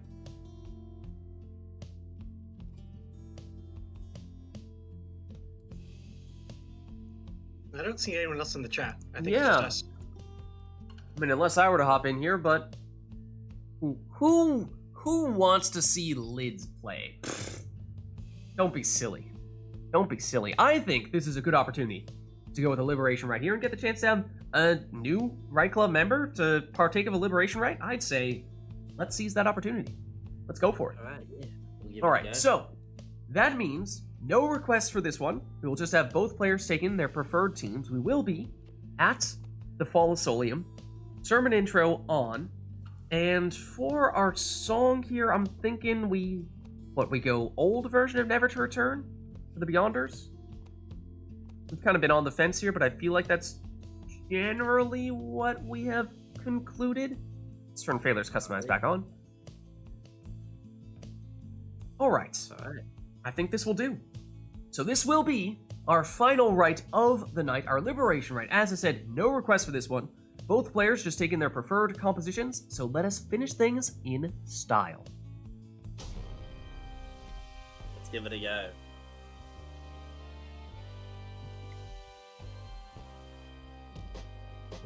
Hear me, exiles.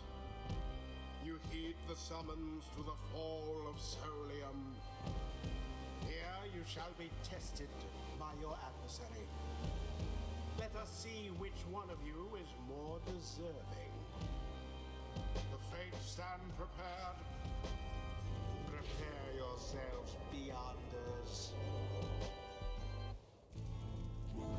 All right, so as I said, our final rite of the night, our Liberation Rite, no requests here. Take whatever you would like.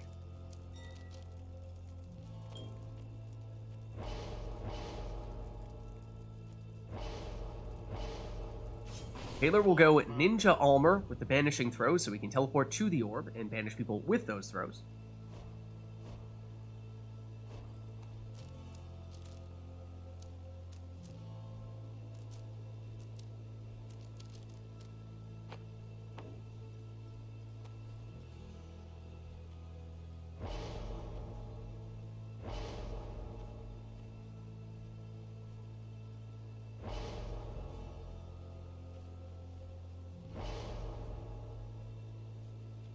Cat taking the additional Pyre life on Pamitha there, as well as Fell Swoop.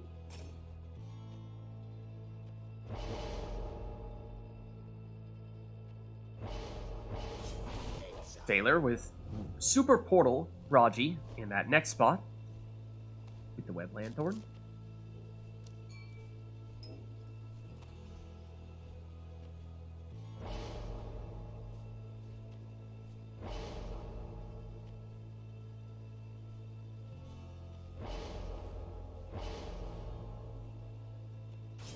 And a Typhoon Bottle Volfred with 10 rekindling, so that means if Phaler banishes all of Cat's characters, then Phaler will not be able to sprint, jump, throw, or use any of their special abilities. And Phaler is going for the full Fate setup here. Almer, Raji, and Dalbert. Dalbert, his last addition, will have Prayer Bead, so that'll be the jumping or plunging score.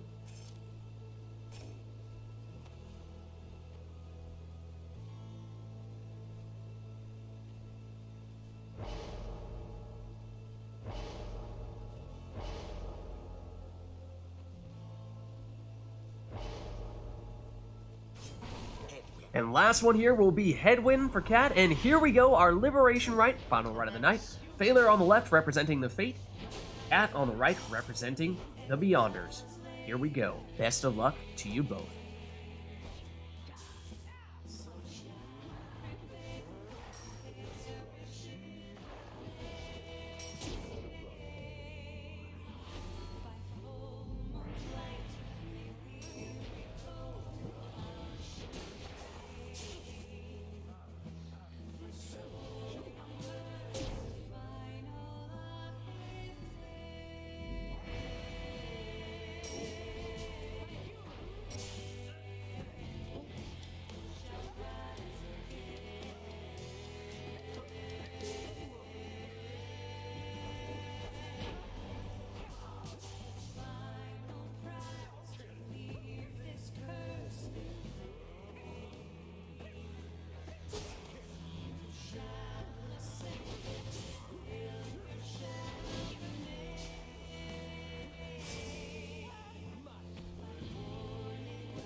taken.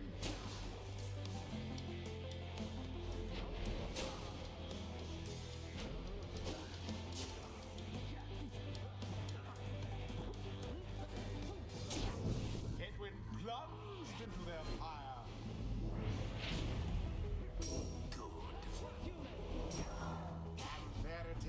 And there it is. GG. Good game, man. Good game. Well games. played, you two. Adversaries they defeated utterly. Thus ends the liberation rite. Well, as we were saying, that was our liberation rite, our final rite of the night. So, thank you everybody who participated in the rites today. Thank you everybody who gave us the various requests in chat. That's going to be it for me though, so I'm going to hop out of Discord, but I will see you guys next week. Alright, yeah, thank you, man. See ya. Thanks for having me here. See you around. Give you guys the boots in remote play as well, so I don't hold you hostage. But, chat, I'm not quite done with you yet. Thank you all for watching. Of course, this was Pyre Community RITE Night, which we are doing every Sunday. And the best way to get involved with this multiplayer Pyre RITE Night stuff is, of course, by joining none other than the RITE Club Discord server, which you can do by clicking on that link right there. That is the place to be. My name is Lids, I'm hosting these RITE Nights, and other than that, I am on Fridays doing Mass Effect Legendary Edition. We just finished Mass Effect 2. We will be starting Mass Effect 3 on this upcoming Friday, or potentially even a little bit earlier, depending on time off from work. Might initiate that a day or two earlier than expected. Then on Saturdays, we are doing Mass Effect 3 multiplayer. Then on Sundays, as I said, of course, Pyre Community RITE Night. Then on Sunday, other than that, on YouTube, Lids Vids there as well, posting the VODs for all those streams. So if you missed anything, you can catch it there as well. Also doing some Gwent videos, the Witcher-themed card game on YouTube, so you can check that out as well. In addition to Thronebreaker, which is the Gwent campaign videos for that as well.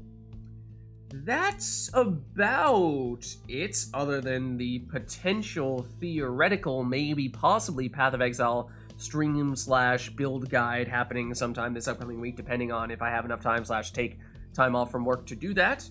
We shall see. Of course, if you haven't done so yet already, though, you can hit the follow button to get a notification from running live, and also follow me on Twitter at LidsVids. I post there live as well.